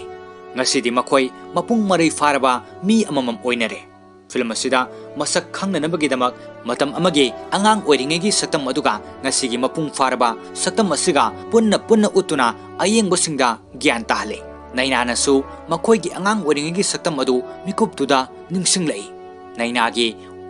wak haiba khonjel adu matang asida thoglakladuna nungairaba film asi matang asida loisinki film asigi ahanba sinmaktada uliba si Rani Mukherjee film asidana naina mathur mahangna school gi oja oinanabagi interview yaunanabagi damak school amagi berenda da famladuna interview gi matam ngairi school adugi pion aduna changlaklaga naina mathur da madam sarna manungda changla o hairei asumna hairambadagi naina mathur interview pangthokliba ka aduda changlai leiramliba principal aduna miss naina mathur phambiu aduga mahaki document adu yenglaga double bay amadi MSc tabada yamna nungai Naina Mathurna thank you sir hairga mahaki anaba amakak laibaduna maram oiraga thagokpagumbagi mawongda yamna nungaitaba khonjal amakak hek thoglakpadu tanja adudasu mahaki wak haiba khonjal adu thoglai leiramliba ojasing aduna mahaki thoglakliba khonjal adu tabada angakpa ama oike munna yengnai aduga principal aduna thagokpadu fananaba ising si khara thaksin gera hairi Naina Mathurna aigi si thagokpa nate sir ai Tourette syndrome na nabani ojasing adugi maraktagi hanglai Tourette syndrome hairibasi kari syndrome no masi neurological condition ni mem kari gumba matamda brain ga pau fauna dabadage isada thukat hanba khangsing chingbagi mawong si thogan bani ado masidi matau karamna leban gani sir masi leban na bu upai de amata leite sir aina akiba ikai bu pokko matamdana khara hena masi tawrakani hawjik tawriba sigumna adudi nang na tumba matamda su nangi masigi khonjel si hek thokpra thokte sir aina tumba matamdadi aigi brain su tumlaga potharaga leibanina ado masinadi nangi chaba thakpa matamdadi nungai taba amata thogandabra ai adum ngamnana bu honai mem aduga principal aduna hairei fare miss Naina ai khoina nangbu kawraklage okay thank you sir asumna hairaga Naina su hawgutuna khongkap khara thangduna thokpa horakpada oja amana hairei miss Mathur yam chamna ai wafam amata haijage nang kaisu nungai taba tawgunuko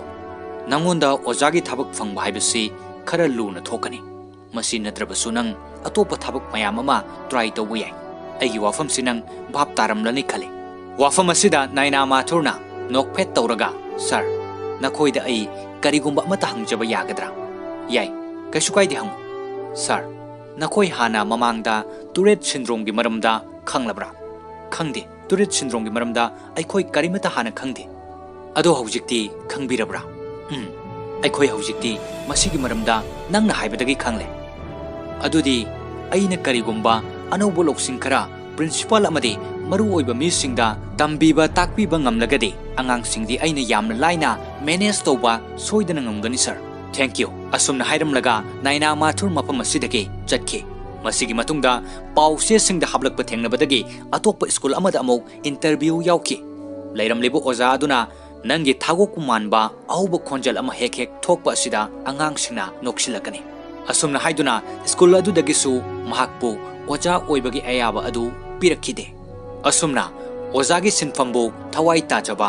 mairoi singidamak thawai kathokke khanba Naina Mathurna mathang lepa leitana chahi manga chupna tongan ba school tarani panda oja oinana bagidamak interview yaurubada Tourette syndrome na maram oiraga maki thagokpagi mawongda amuk lawbagi khonjal aduna maram oiraga school tarani pan makna Naina Mathurbu reject tawrakhi aduga sinnasi Naina Mathurna angang oringai matamda school da class yauringai gi sinda amuk ulai ojana lairik taklingai da mahaki wak haibagi khonjal adu thoglakpada atai angang sing aduna noksile oja aduna su lairik taklingai da ayamba matamda langleba karigino haiduna Naina bu chaiduna lepkhat hale masigi matungda phammo haina phamalaga lairik takpudu amuk makha chathai ngayak leiraga amuk lairik taklingai da mahaki khonjal adu thoglai angang sing aduna su mahaki thoglakliba khonjal adu bu matau tamduna noksilame Naina gi oiriba mong asida school adugi principal na Naina gi mama bu kouduna Naina gi magi oiriba mong sida atai angang singa lairik tamina baibasi kharalui mahak na maram oiraga atai angang singda su apan ba yamna ohele atopa khara tongan ba school amada mahak bu tamhan bagi tangai fade asumna haiduna living certificate piduna matam chopagi oina school adudagi tanthok pirakhi masabu school aduda tamba yararoi haiduna matam pumbagi oina tanthok pirakpada Naina gi mama adu mamittagi mapi tana machabu puduna yumda halakhi aduga mathangi sinda amo hotel amada Naina gi mama mapa amadi manau nupa ga punna lakli hotel aduda su Naina gi wak haiba khonjal adu thoglai maduda hotel aduda leiramliba mi sing aduna mamit kuptana yengne leiramliba mi sing aduna karisu khandana ba haiduna chocolate haiba manana ba mapana chocolate ki cake se amata pibiu hai sinna si loireduna Naina gi yumda amuk utle sinna sida Naina gi mama ga mapa ga wari sanare mapana hai Naina si mahaki tongan ba school amada tamhan ba darkar oi mamana khume Naina si mayamna tamnariba normal oibe school da tambagi tangai fade mahaksu normal oibu punsi amani mahak normal nupi macha amani mama amadi mapana ngangnabasi tabada mahaki maramda khanbada mama amadi mapasi wakhal wajare khanduna naina kaptuna washroom da changduna mahaki wak haiba khonjel adu thoglakpada mayada tissue paper namsinduna khonjel adu thoglaktanaba kaptuna khangjarame piklibi naujaribi angang oiribi naina school da mafam khudingda miyamna mahakbu tongana ubiba laknabiba inthokbiba aduda naina achouba awaba lantheng amaga loinana hinglaki naina na angang oringai matamgi sinna si loiraduna mathangi sinda naina gi family punna chak chaminari chak charingai da mapana pocket gi lokthoklaga naina da che ama pirame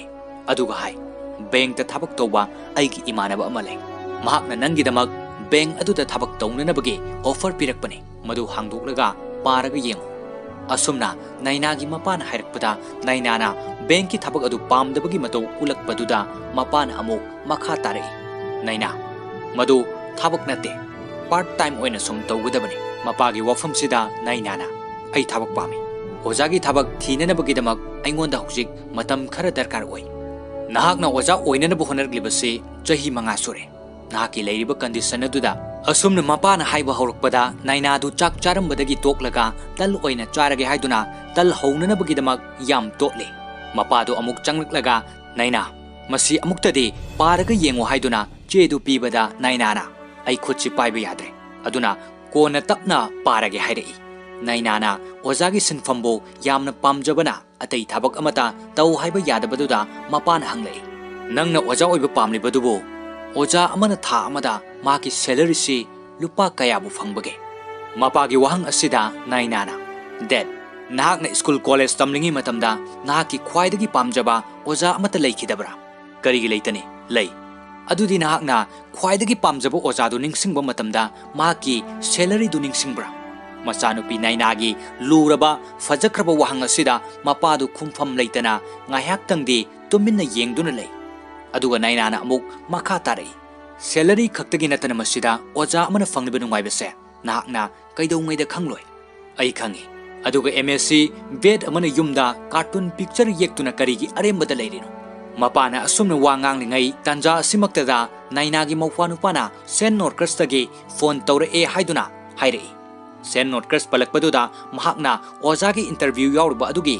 khanbagi phone tawrakpa soidana oiramgani khanduna harauna thinthadana phone adu paiduna wari sai hoi sir ai soidana laksage sir karamba matamdu ubirabano o hangsit pung 13 da ai soidana laksage sir asumna haiduna phone adu thamki nainagi mawpana kari tawrage hanglei masida naina mathurna ai thabak fangle haiduna kanna lauduna chensillaklaga mama amadi mawpabo harauna konsilame aduga amok ai thabak fangle haiduna kanna lauduna chenki mahaki mawng aduda mapadi munna yengdun lewi school dagi la o hairpa numit aduda naina St. Norkers High School asimaktada mahakna chahi manga chupna tanajarakpa sinfam oja oibagi ahanba lakpa numitni school adugi miteng pham changpham maktada leiriba murti aduda yengduna leiri aduga principal gi room da changlaklaga wari sari principal aduna Miss Mathur nahaki qualification asi excellent aduga nahaki thauna adubusu aina thagale nahakpo school asida oja oibagi ayaba adu ai khoina pirabani thank you sir thank you nahak join to yarani nahak Tourette syndrome leiko hoi sir aina khangba pamlibasi nahakna haikibada nahakse school 19 da oja oinana buhona bada mai pakidre aikhoigi St. Norkers School asi fawuna nahakpo mangarak reject toki ai sum khangningdana hangbani nangi leiriba condition aduda nahakna karigidabak oja ama oiba pamlibano sir adugi chair adugi damaktani asumna naina na khumlakpa aduda principal aduna nahak principal oiba pambra haina hanglei nate sir school 19 aibo oja oibagi reject tawrakhiba adugumna aina lairik tamningai mairoi ama oiringai matamdasu aigi Tourette syndrome asina maram oiraga school 12 na aibo tanthok piraki 13 subu oina laibak fabadage ai school asida tambagi ayaba fangki aduga ngasina oja ama oiba pambagi damak ai sargi mangda famnare maramde aina school asida mairoi ama oiringai matamda chahi 12 gi mamangda sargi chair aduda Mr. Khan kowa oja amana famlame mahakna aigi punsigi khwaidagi chawba para ama aingonda tambirame nainana wafam asi hairaga haukiba wari matek ama principal aduda lirai numittu school gi function ama tawbu numit mahiroi kharana performance show ama ulame madugi show aduda mahiroi amana wangang ningai dialogue tawringai da aigi thago kuman ba khonjel adu kanna thoglake madudagi wangang ne ba mahiroi adu mahakna show aduda ngangada ba wa adu kaukthoktuna latki madudagi show adu loirabu matungda Mr. Khan Sarna microphone paiduna hojik dialogue tawringi manungda langliba laurkliba angang du kanano stage asida thogla u haina kauthorake madudagi oja aduna kari hairakadagi khanduna yamna kina ai stage ta thoke stage ta thokpa aduda su aigi khonjal adu adum thoglake aduga hairei nangi naming kari kawi naina mathur kawi sir nangi thagokpagi khonjal adu thoganganu ai ngamoi sir karigi ngamloidoino sir ai Tourette syndrome na nabani sir ai nangna hairiba anaba adugi maramda hana amukta tadri sir masi neurological problem amani sir amuk aingonda maina chingbadongna tawbani sir adudi nangi khonjal du thokku matamda atopa satra singna di nangonda kari tawrei aigi tawsida makoina aigi itaw tamlaga noksin birai sir adugo oja singna di nangonda kari tawi oja singna di aibu class tagi mapanda tanthoktuna thambi sir adudi hayo nangi damakta aikoina kari tawbu yai aikoina nangonda matau karamna mateng pangane sir atai satra singda yengba miteng adugumna aibusu yengbiu sir aigi wahai amadi aigi mong matauda sar khandu mapi ira chenduna awaba khangjiladuna hairi masi school ne mafam sida mipum khudingmak mahai masing tamba lakebani adubu ngasidi nahakna oina aikhoida karigumba khara tambiramne sen norkers school asigi mahut selaga aina nangonda wasakle aikhoina atopa satra singda yengba adugumna nangonda su chap manana yengane asumna hairaga aibo stage adudagi kumthalake bab tabo oja khaktana ningthina takpi tambi aduga afabo oja amanade gyan tabi oja kharana aikhoida thawai happy aigi damaktade Mr. Khan sarsi aigi thawai happy kiba oja amane principal adunamo Mr. Khana aikhoi khudingmakta mahakna thawai happy re fare adudi aiga loina na chasi asumna hairaga principal aduga lakminaraga principal aduna wari lidi National Science Fair aikhoige St. Norkers school asina haukiba chahi anidagi makok oiduna lai masi pumnamakki credit aikhoige science team ge in charge oina leiriba Mr. Wadiagini masigi chahi asigi oina su aikhoina asa tawi 9A class asida tamliba mairoi sing asina school asigi khwaidagi faba mairoi singni topper khudingmak 9A class asidagi ngaktane aduga 9 ana hairi sir ai hana 9C class asida tamnami sir adu sir hanadi F division C leiramdabani sir chumi right to education gi makhada nauna hangdokpane mairoi 13 khaktani adu sir masigi class asina hangna leiribasina karigi makhoi class ki oja adu matam pumbagi oina lip lokre aduna tangai fadan oja ama darkar oibadagi aina nangbu school asida oja oibagi ayaba adu pibane 9F class asigi damak nangna akhanana risk lohaningi asumna wari sanarba matung mathangi numita naina school asida lai naina na ising thaklingai da piona duna madam adom 9F ki mahiroi sing takpagi lakpa natra hanglei naina na hoi karigino haina hangi kari sunate sum hangbani yam phai haina piona duna khumlei aduga naina du class changna nabgi damak chatpa howi piona duna hairei madam adom dana te sidane 9F ti mathaktani hairakpada naina na hoi ai khangi hairaga chatki aduga mahakna angang oiringai nongma school gi function tawba numita mahaki Tourette syndrome na maram oiraga thagok pagumbagi khonjal thokpa duda performance oli ngaida mahakna langi haiduna stage ta kokthokkiba mafam aduda changlaklaga numit adugi wari du ningsingli mahaki anaba adubu sak khangbiduna mahakpu ikai khumna bikhiba mahakna luna khanjariba mahaki oja khan gi saktam ado ngasisu mitmang da lepagum ningsingli masini सिनफम असिदा थामोय सेंगना चचबा ओजा अमगी मतिक मगुल हाइबदो सक उनरुद्रबसु वहाइना फोंदोकरुद्रबसु असेंग ओजागी मतिक मगुल दे मियोइब खुनाइना लेरि मखै कैदौङैदा मांग नाइरोय निंगसिंदुना थामोय नुंदा लेंदन अदुम लेगनी असुमना माकबु पुंनिंग थौगत पिकिबा माकी ओजा खानबु निंगसिंलिङै तंजा सिदा 9F class के ख्वाइदगी ngausinaba लाइरिकता मबुंगनिंग चंगद्रबा माइरोय सिंग अदु चंगलै अदुगा चौक्री सिंग अदु मागी अपाम मवोंगदा नीति नियम नाइदना चिंथोक्तुना फमनै 9F क्लास के माइरोय तरा मरी असिना स्कूल असिगी ओइना ख्वाइदगी ngausinaba लाइरिकता मबुंगनिंग चंगदबा माइरोय सिंगै चौक्रीदु अमना फमगे तौबदा अमना चिंथोई अदुगा खरना चुरुप थकतनरै खरा अमना ज्वार सानरै अमना पोंद योक्लेबा युमदगी उची पुदुना लाई खरना अचा थक सेमले अदुगा अमो खुबा खुरगा लाव खोंदुना इसै सकलकले मखोगी मोंगसिंग असि नैनाना येंगथोक्लबा मतुंगदा क्लास चंगबगी मतम योरक्तुना नैना माकना हाना क्लास त चंगदुना लै अदुगा अंगांगसिंग अदुसु मखोई अमना अमदा फुनदुना इन्नदुना का अदुदा मथंग चंगनरकले अदुगा मागी थोक्पा लांगदुना लैनरे ngaihak leiraga nainana table da duster thindun haire aina khoige anoubu ojani naina mathur kawi aduga mahaki wak haiba khonjal adu thoglakpada angang singaduna karino haina duna noksilai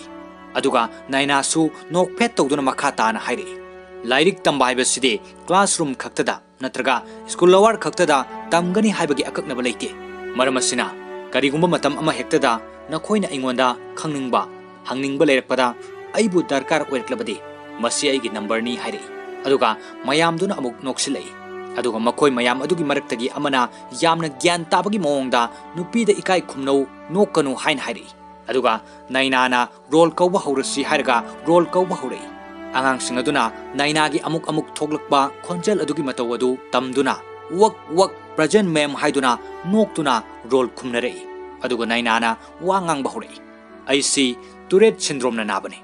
masi neurological disorder amane karigumba brain ga pau fauna dabu matamda amuk chingbadawna tawrakbane wak sumaina angang singadu kanna noi nainana makha tarai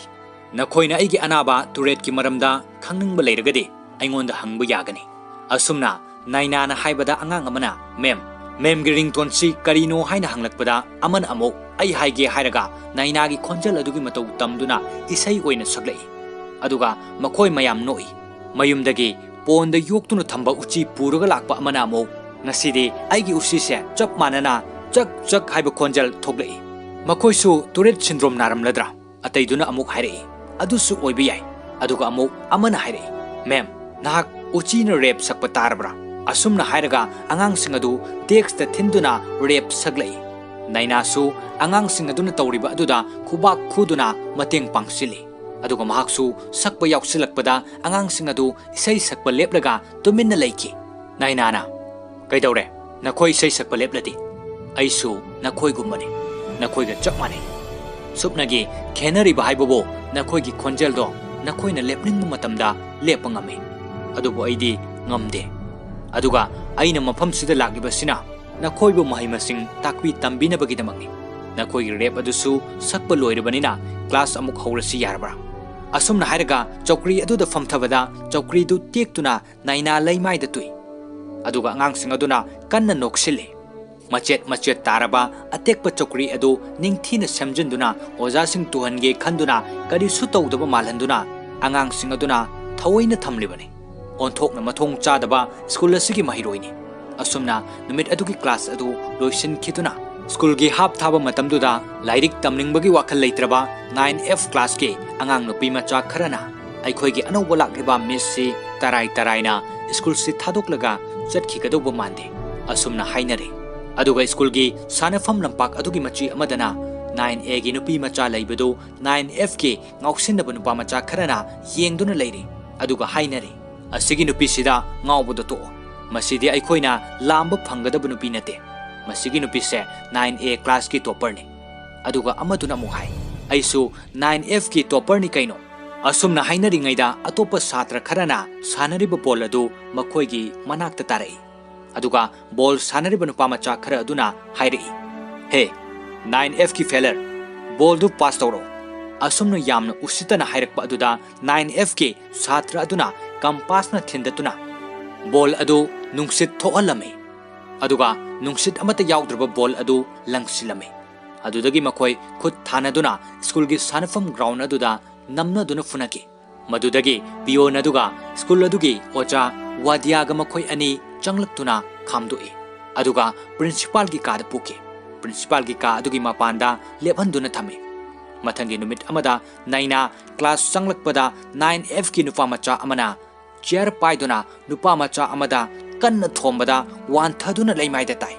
masidagi nainana pakhatuna chelaga pau tamluruba matung pion aduga lakminai makoina yengba changlakpa matamdudadi makoi famduna karisu taukhidabagi matawgum leirami onthokku makhalge mahiroi singni class tauringaida chewingum chaduna desk adugi makhada masing khangdana napsinduna thammi nainana blackboard ta onsinduna iringaida makoi fulap class tagi thokiba khara aduga amuk naina gi phone number ga photo ga loinana che namduna lambi da thetoki school gi bus ta fawba che edu thesin ba thengnabadagi piona che edu lokthoi angang sing aduna che thetokpadagi lambi chatpa thengnaba mi singna naina da call tawraki maikhet maru dagi lokthokuna chok ta hapsinduna angang sing aduna thamba chok adu naina na irubada pokhairakpada makoi mayamna noksele naina na school dagi yum da hanba matamda thau konadana ba haiduna thau khaidoklame makoina thau khaidokpadagi naina gi gari lambi da lepa kayani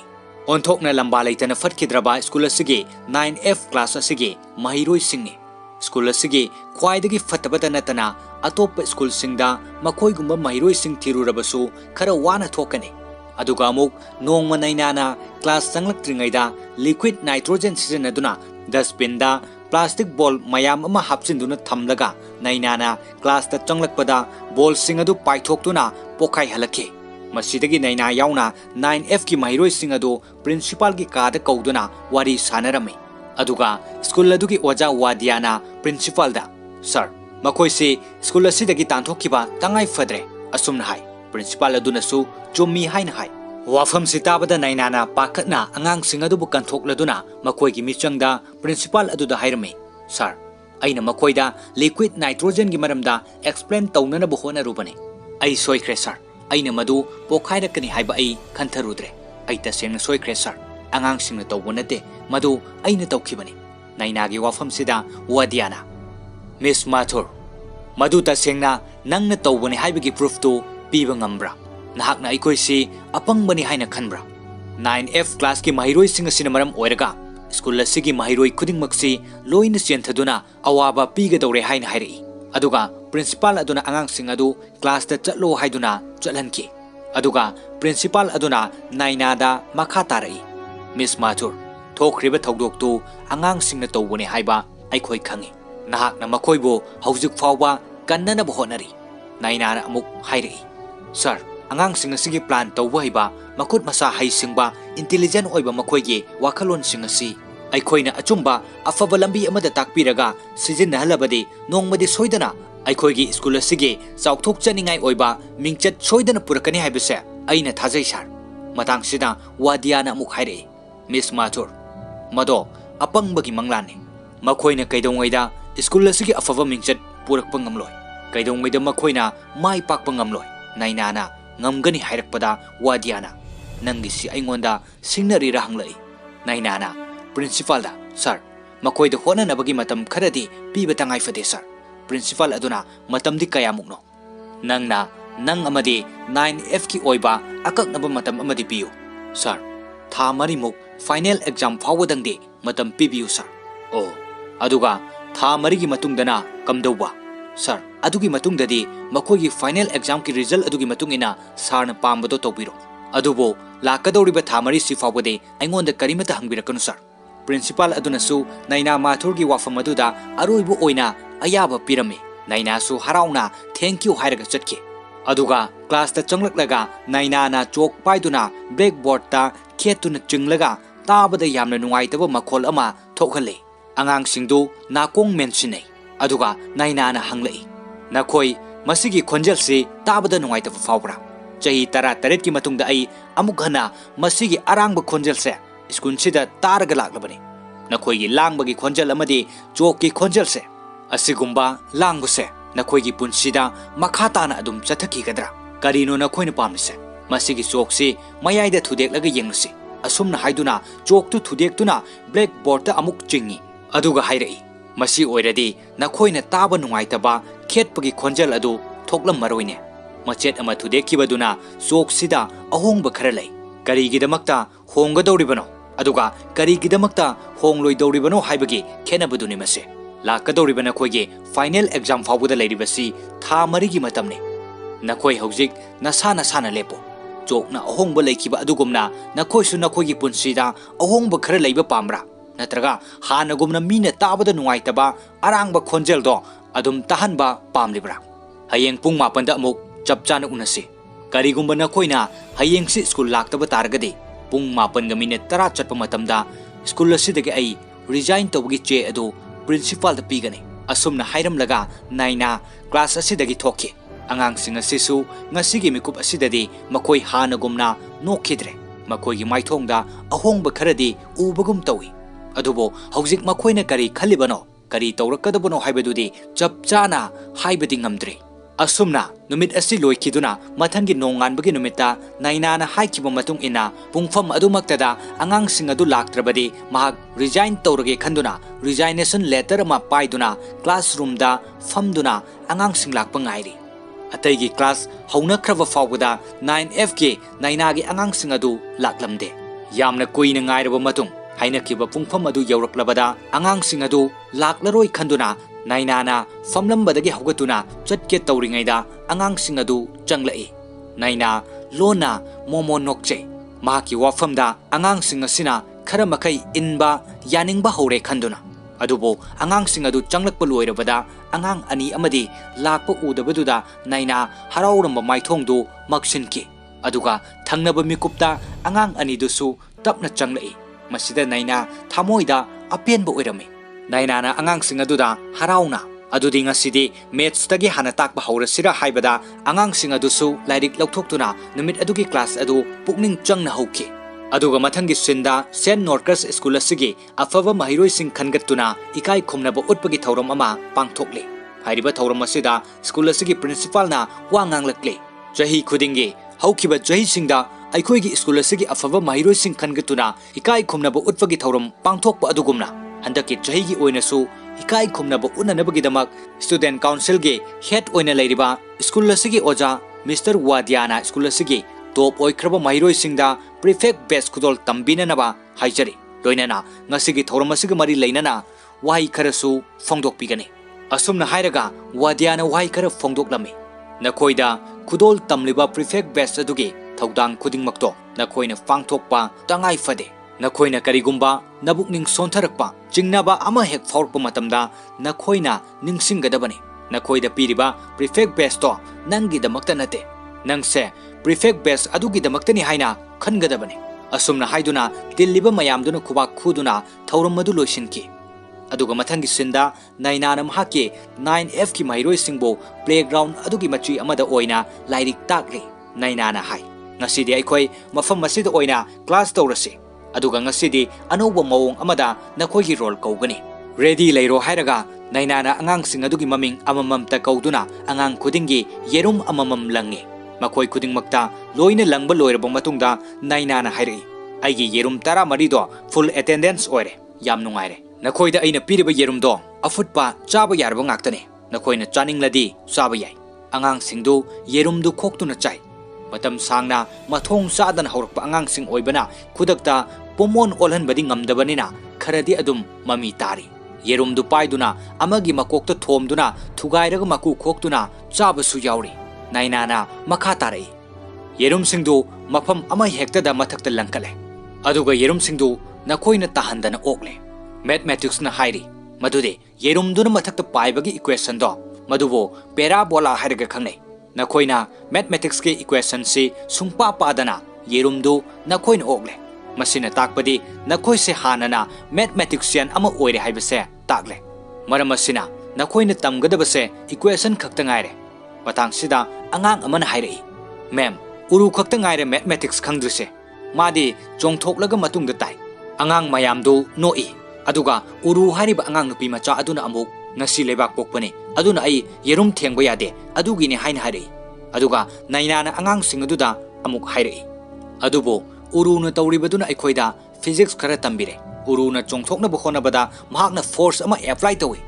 force is equal to mass into acceleration aduna uru na aikhoida newton ge law of motion do tambire walking chatpa famthaba haugatpa chenba masi punu makse aikhoina hana loina tamkhraba haikraba ngaktane aduna hujik aikhoina tamgadabasi equation khaktane nainana 9F class ke angang singda lairik takpi bagi mong asida berenda da leptuna 9A gi topper angang nupi masa aduna khangningna thawai ta na yenglibadu wadiana class da changan ki aduga angang amana muk hairei mem aikhoina hana loina khangkhraga karigi aikhoina school da matam manghalino nainana aina haina na bhonarise nakhoi gyan tadre asumna haibada amana amuk hairei mem aikhoina kan honarabasu 9A gi satra singdona tawbadi aikhoi ngamlaroi aduga aman amuk lepkhatlaga 9A gomna oibasu aikhoi pamde school sida prefect best asina achoba drama ama sanabane angang amana amuk mem makhoina tawribase prefect best khaktagini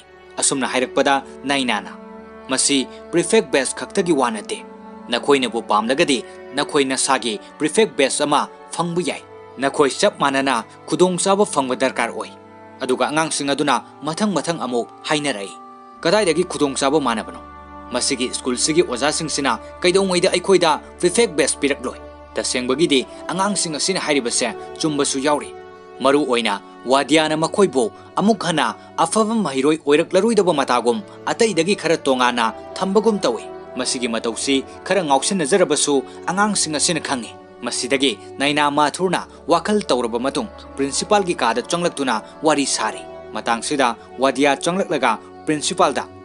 sarna aibu sarga unanaba kawibra kawi phambiu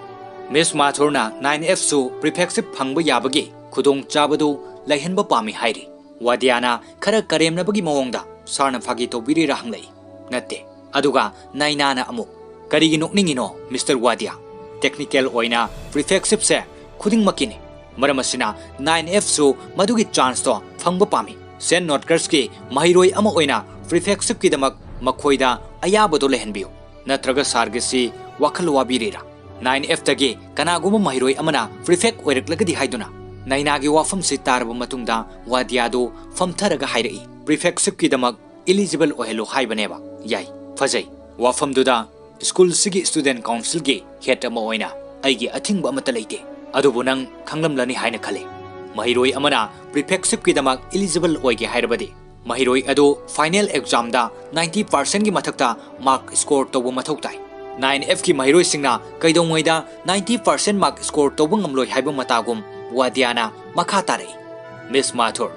9F ki mahiroi singdo pass tang tobu ngamladi yare karigumba 9F ki mahiroi sing aduna 90% score tobu ngamlagadi ai isamakna makhoida best ado khusinnagani thank you sir asumna hairamlaga naina haugatuna chatke tawbadagi leplaga hairame Mr. Wadia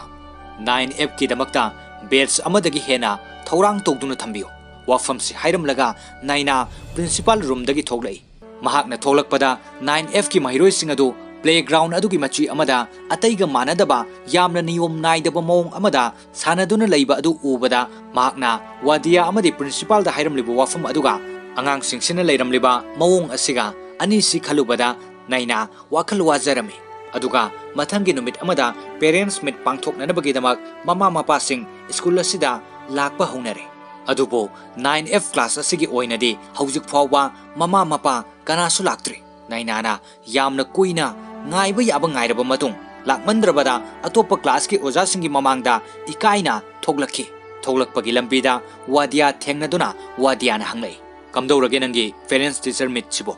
nainana chakap anga thakbu loiraba fawba parents amata laktre asumna khome Wadiana nangdi class tawbusu playground oina tawbunina parents teacher meet asisu angang singdugi yum da chatlaga oina tawbu yai kaino asumna hairakpada nainana noklaga adudi aroibada sarga iga wafam ama amuk yanare thank you asumna hairamlaga naina chatki Wadia su yengduna lehoi aduga naina du 9F ki angang sing adugi mayum thiduna lai angang khara pulaga jwar sanaduna leirame mayamdugi marakta mahaki satra ama yauramba aduda nainana Ravinder kaidorage ngasi nangi parents puraga school da laktradi asumna hanglingaida police la ai haiduna police na tanabadage angang singdu chenki nainana angang adubu kauduna lewi aduga angang nupi macha ama amuk thengnare nainana angang aduda ngasi parents meet ni nangi ima baba school da laktradi kaidorage hangbada angang aduna imadi kaithel da nga yonba chale aduga ipadi aikhoiga leiminade haina khumlai aduga angang nupi macha adu ising teng puba gari amada ising yananaba patra ama paiduna krik krik inana chensinaki aduga Aswin kauba angang amagi manakta amok lai angang adusu mamaga loinana kaithel da manama sing yonduna leirami aduga mathang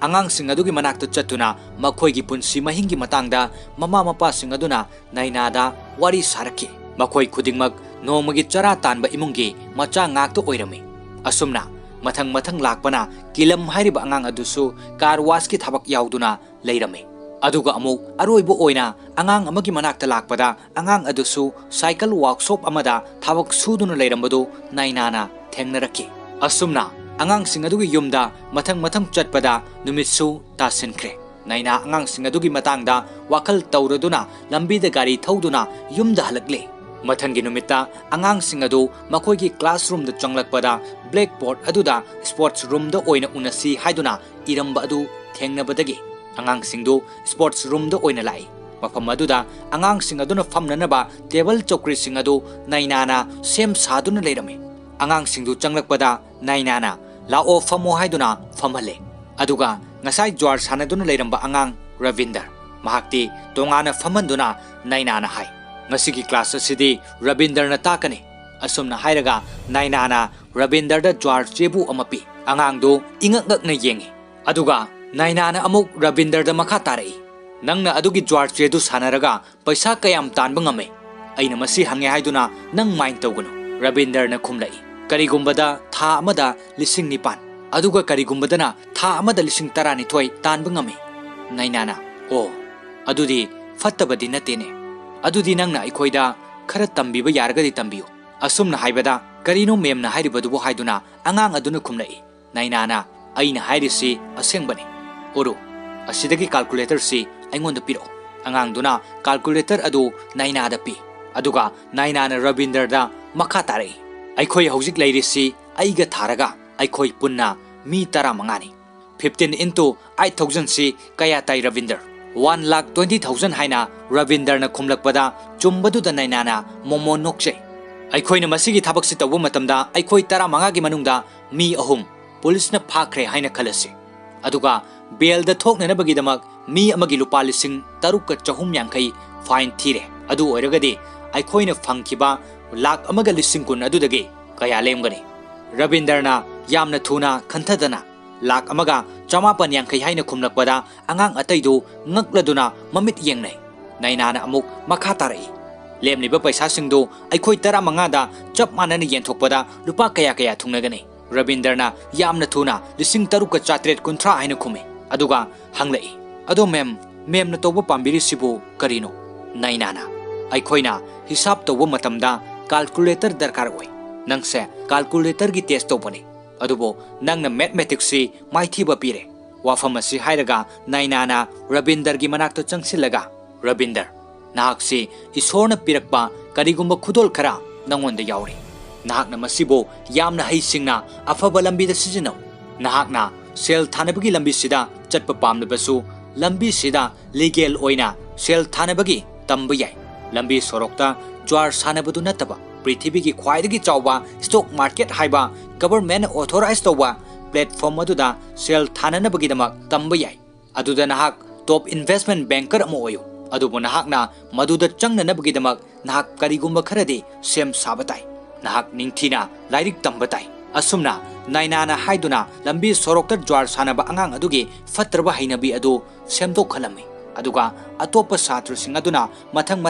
magi afamba sing hainarei mem mahakse maths ta afaba satra ma oire isorna pithore e mahakse aduga lemhauri ba ikhoidi kari tawtare aduga amana amo asumbani mem school amada angang khara khakta intelligent oigani lemhauri ba ikhoi sidi arembada mangladra amana lepkhatlaga amuk hairei mahakna hairise asumbani mem aise tasengna ꯑꯁꯤꯕ ꯃꯤꯒ ꯆꯞ ꯃꯥꯟꯅꯔꯦ ꯀꯥꯟꯅꯗꯕ ꯃꯤ ꯑꯃ ꯑꯣꯏꯔꯦ ꯑꯩꯗꯤ science ꯃꯦꯊ꯭ꯁ ꯑꯗꯨꯒ geography ꯐꯥꯎꯕꯗ ꯖꯦꯔꯣꯅꯤ ꯑꯩꯒꯤ ꯄꯨꯛꯁꯤꯁꯨ ꯖꯦꯔꯣ ꯃꯥꯟꯕꯅꯤ ꯍꯥꯏꯔꯛꯄꯗ ꯃꯌꯥꯝꯗꯨ ꯅꯣꯛꯏ ꯑꯗꯨꯒ ꯅꯥꯏꯅꯥꯅ ꯑꯃꯨꯛ ꯍꯧꯒꯠꯇꯨꯅ ꯋꯥ ꯍꯥꯏꯔꯛꯏ ꯀꯤꯂꯝ ꯅꯍꯥꯛꯁꯤ ꯃꯦꯀꯥꯅꯤꯛ ꯁꯣꯞꯇ ꯊꯕꯛ ꯁꯨꯕ ꯌꯥꯎꯏꯀꯣ ꯀꯔꯤꯒꯤꯗꯃꯛꯇꯅꯣ ꯀꯥꯔꯅ ꯁꯦꯀꯦꯟ ꯒꯤꯌꯔꯗꯒꯤ ꯐꯣꯔth ꯒꯤꯌꯔꯅ ꯍꯦꯟꯅ ꯌꯥꯡꯂꯤꯁꯦ ꯃꯦꯝ ꯃꯔꯝꯗꯤ ꯐꯣꯔth ꯒꯤꯌꯔꯅ ꯐ꯭ꯔꯤꯛꯁꯟ ꯍꯟꯊꯩ ꯑꯗꯨꯅꯅꯦ ꯍꯨꯏꯜꯗꯨ ꯌꯥꯝꯅ ꯌꯥꯡꯅ ꯆꯦꯜꯂꯤꯗꯣ ꯑꯁꯨꯝꯅ ꯑꯉꯥꯡꯗꯨꯅ ꯈꯨꯝꯂꯛꯄꯗ ꯅꯥꯏꯅꯥꯅ ꯃꯗꯣ ꯐꯤꯖꯤꯛꯁꯅꯤ ꯍꯥꯏꯅ ꯍꯥꯏꯔꯛꯏ ꯑꯗꯨꯒ ꯑꯉꯥꯡ ꯑꯃꯗ ꯑꯃꯨꯛ ꯇꯃꯅ ꯅꯍꯥꯛꯅ ꯏꯟꯁꯥꯡ ꯊꯣꯡꯕ ꯃꯇꯝꯗ ꯀꯔꯝꯕ ꯃꯇꯝꯗ ꯊꯨꯝ ꯊꯥꯛꯏ ꯍꯧꯔꯛꯄꯗ ꯊꯥꯛꯀꯗ꯭ꯔꯥ ꯑꯉꯥꯡ ꯑꯗꯨꯅ ꯍꯧꯔꯛꯄꯗ ꯀꯩꯗꯧꯉꯩꯗ ꯊꯥꯛꯂꯣꯏ ꯃꯦꯝ ꯃꯇꯝ ꯄꯨꯝꯅꯃꯛꯇ ꯂꯣꯏꯔꯛꯄꯗ ꯊꯥꯛꯀꯅꯤ ꯀꯔꯤꯒꯨꯝꯕ ꯍꯧꯔꯛꯄꯗ ꯊꯥꯛꯂꯒꯗꯤ ꯃꯦꯝ ꯃꯍꯤꯗꯣ ꯌꯥꯝꯅ ꯌꯥꯝꯕꯅꯤꯅ ꯏꯟꯁꯥꯡ ꯃꯨꯜꯂꯛꯄ ꯃꯇꯝꯗ ꯊꯨꯝ ꯌꯥꯛꯂꯅꯤ ꯅꯥꯏꯅꯥꯅ ꯀꯔꯤꯒꯨꯝꯕ ꯄꯣꯠ ꯑꯃ ꯍꯦꯛꯇꯗ ꯊꯨꯝ ꯍꯥꯞꯆꯤꯟꯕ ꯃꯇꯝꯗ ꯆꯣꯠ ꯆꯣꯠ ꯂꯥꯎꯍꯜꯂꯤ ꯃꯗꯣ ꯀꯦꯃꯤꯁꯇ꯭ꯔꯤꯅꯤ ꯅꯈꯣꯏ ꯈꯨꯗꯤꯡꯃꯛ ꯅꯈꯣꯏꯒꯤ ꯅꯣꯠꯕꯨꯛ ꯑꯗꯨꯒꯤ ꯑꯔꯣꯏꯕ ꯄꯦꯖ ꯑꯗꯨꯗ ꯍꯥꯡꯗꯣꯛꯎ ꯃꯤꯅꯤꯠ 10ꯒꯤ ꯃꯇꯝ ꯂꯧ ꯑꯗꯨꯒ ꯈꯜꯂꯨ ꯑꯗꯨꯒꯤ ꯃꯇꯨꯡꯗ ꯅꯈꯣꯏ ꯅꯁꯥ ꯅꯁꯥꯗ ꯌꯥꯎꯖꯕ ꯑꯀꯤꯕ ꯄꯥꯝꯗꯕ ꯍꯩꯅꯗꯕ ꯐꯠꯇꯕ ꯅꯁꯥꯒꯤ ꯅꯑꯣꯡ ꯅꯇꯧꯁꯤꯡ ꯑꯗꯨꯒꯤ ꯃꯔꯝꯗ ꯄꯦꯖ ꯑꯗꯨꯗ ꯏꯌꯨ ꯅꯥꯏꯅꯥꯒꯤ ꯋꯥꯐꯝꯁꯤꯗ ꯑꯉꯥꯡꯁꯤꯡꯗꯨ ꯉꯥꯏꯍꯥꯛ ꯈꯜꯂꯒ ꯏꯕ ꯍꯧꯏ ꯑꯗꯨꯒ ꯏꯕ ꯂꯣꯏꯔꯕ ꯃꯇꯨꯡ ꯅꯥꯏꯅꯥꯅ ꯍꯥꯏ ꯅꯈꯣꯏꯒꯤ ꯄꯨꯟꯁꯤꯗ ꯅꯍꯥꯟꯃꯈꯩ ꯌꯨꯗꯨꯅ ꯂꯩꯔꯝꯕ ꯅꯈꯣꯏꯒꯤ ꯑꯀꯤꯕ ꯐꯠꯇꯕ ꯍꯩꯅꯕꯤꯁꯤꯡꯗꯣ ꯅꯈꯣꯏ ꯅꯁꯥꯗ ꯁꯨꯝ ꯌꯥꯎꯍꯟꯗꯨꯅ ꯂꯩꯔꯕꯗꯤ नखोई पुंसीदा फत्तबा अमा ओइरनी अदुना ngasiदगी नखोई नसा नसादगी लापना पायरगा चलहनख्रदबनी असुमना हायरगा अईबा चेनासिंग अदु सेगायरगा चेगी एरोप्लेन अममम साहल्लगा लाओ पायहलुरसी हाय अदुगा मखोई पुमनमक स्कूल अदुगी बिल्डिंग मथक अदुदा लेपरगा पायननबा सेम सादुना लै नैनाना अंगांसिंग अदुदा हाय ngasi हायरिबा नुमित असिदगी नखोईगी फत्तबा अकीबा असोनबा मयामसे मांगख्रगा नखोईदा थौना लैबा पांगन कनबा अमा ओइरदबने नखोईगी फत्तबा पुमनमक्तो चलहनख्रसी असुमना हायरगा चेगी एरोप्लेन सिंग अदु पायहनके मसिदगी नैनाना 9F की अंगांसिंग असिना खंगनिंगनबा अराइबा मेथड सिंग सिजनदुना अफबा महिरोई अममम ओहेनबगी पांदमदा ताकपी तंबीबा हौरमे लाइरिक की सिलेबस का मरी लेनबा सिंग प्रैक्टिकल ओइना अंगांसिंग असिदा उतुना ताकलमे लेबोरेटरी दा तोंगान तोंगानबा एक्सपेरिमेंट सिंग ताकपी तंबीरमे तोंगान तोंगानबा मफम सिंग पुदुना थौदोक सिंग तसेंग तसेंगना उहलमे नुमिदांगी मतमदसु नैनाना अंगांसिंग अदुदा ताकले महाकना हाय नखोई खंगलब्रा खरंग अलिंगै अरिबु मतमदा तौरमलिसी जहाज सिंगसी नुमिदांगी मतमदा माइगै खंगननबगे मखोइदा कंपास लेरमदे जहाज अदुगी माइगै खंगननबगेदमक सेलर अमदि कैप्टन सिंगना मखोइगी मखुतु सुमाइना थमे अदुगा पोलिस्टार सिना मखोइगी चटकदब लंबीदो उहले अंगांग सिंग असि मफम कयादा पुदुना असा अथक पिजेदुना अंगांग सिंग असिन नुंगाइजबा मवोंग मतौ सिंगदु नैनाना हराउना येंगजरमे नैनाना अंगांग सिंग असिदा यामना लाइबा मवोंगदा खंगननबगे ताकपी तंबीबगी मवोंग असिदा अंगांग सिंग असिसु थवा यावरमे 9F की अंगांग सिंग असिता नतना स्कूल असिगे टॉपर ओइरिबा 9A गे महिरोई सिंग फावबा नैनागे टीचिंग मेथड असिदा पुकनिंग सिंग सिलमे 9A गी महिरोई सिंग अदुसु मखोइना तौरिबदु हेक हेक येंगजे अदुगा 9A गी अंगांग सिंग असिना 9F की अंगांग सिंग असिबो तीनबा लोइनबा पामनमदबदो 9F की अंगांग सिंग असिना लाइरिकता थवाई खरा यावबो उरकपदा 9A गी टॉपर नुपी मचा अदुना 9F के महिरोई सिंग अदुबो तीनबा लोइनबा पामबा हौरकलमे नोंगमा टॉपर नुपी मचा असिना हाय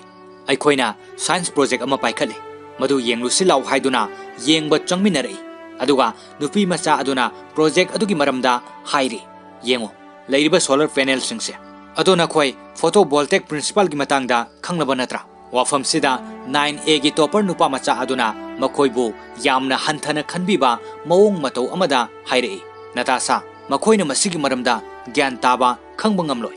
मसिदी सोलर लेबा मफम खक्तगी वाने मखोइगी लमदुबो सोलर लेरमगद्रने नुपी मचा अदुना तोकलो यारे हाइबा मतागुम तपना अक्षे हाइना कौरई अदुगा अक्षे हाइरिबा नुपा मचा अदुना यामना उसितन अमुक मखा तारई नखोइगी मेदाम नैनाना तंबीबा बास्केटबॉल ट्रेनिंग दुबो कमदौख्रगे हंगी मखोइ कनामतना खुमदे अदुगा ngaihak leiraga मखोइगी सोलर पैनल गी प्रोजेक्ट अदुदा मुन्ना येंगलगा 9F की नुपी मचा अदुना हाइरई नखोइना सेमलिबा सोलर पैनल गी मॉडल से मसिगी ओलिबा डायरेक्शन से सोइरे सोलर पैनल की मायून सिंगसी साउथ ओनगदबने ग्रीक अमदे रोमान सिटी सिंगदा मखोइगी युमगी थोंनाव हापगी मवोंगुमना नखोइगी लैरिबा नुमित की पोजीशन सी fix ओइना लेबने aduna nakhoi gi solar panel singsi khara paikhatna 19 degree gi angle da thamgadabane 9A gi mahiroi sing aduna singtha bidraba 9F gi mahiroi nupi macha amana adumna hairakpa aduda 9A gi topper Natasha na hairei tamana nangna madu matau karamna khanglibano haide nangna kadaidagi tamlubano haiba asumna hanglakpada makoina usitpidaba mawong aduda tamana na basketball sanabadagi khanglakpani haina khummi aduga nakanda blackboard ta equation ama solve tawriba 9A gi nupi macha aduna hairei akse masigi equation si ai solve tawbu ngamdre kadaida lalibano haibado ai khangba ngamdre asumna hainaba aduda 9F gi nupi macha oruna asumna hairei aina khanbada nangidu Einstein gi equation du sizinnagadaba nate Planck's equation oina sizinnaraga solve tawgadabani asumna hairaga 9F gi nupi macha aduna choka duster ga lauraga makhoi gi equation adu solve tawbirami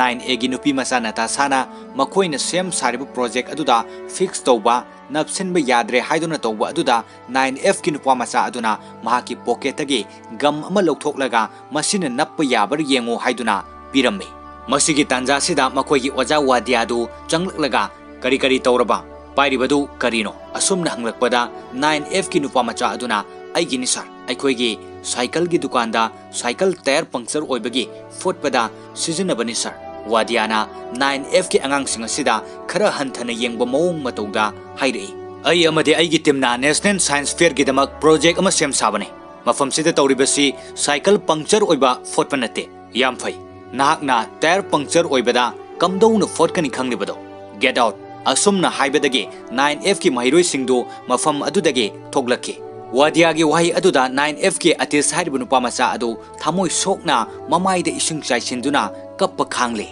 masigi matungda amuk nongma 9A gi topper oiriba akse amadi 9F ki atis makhoi ani school asigi library da funarame makhoina funaba adu naina na khamdoi nainadi mahaki anaba turret syndrome na maram oiraga pakatba thukatpa asiguma matamdana hena mahaki thagokpa gumbagi nungaitaba khonjal adu thoglakpa hele angang ani khanaba sidasu mahaki khonjal asi yamna kanna thoglame staff room da changduna ising thakchinduna mahaki thoglakliba khonjal adu fajinabu honari wadiana hairei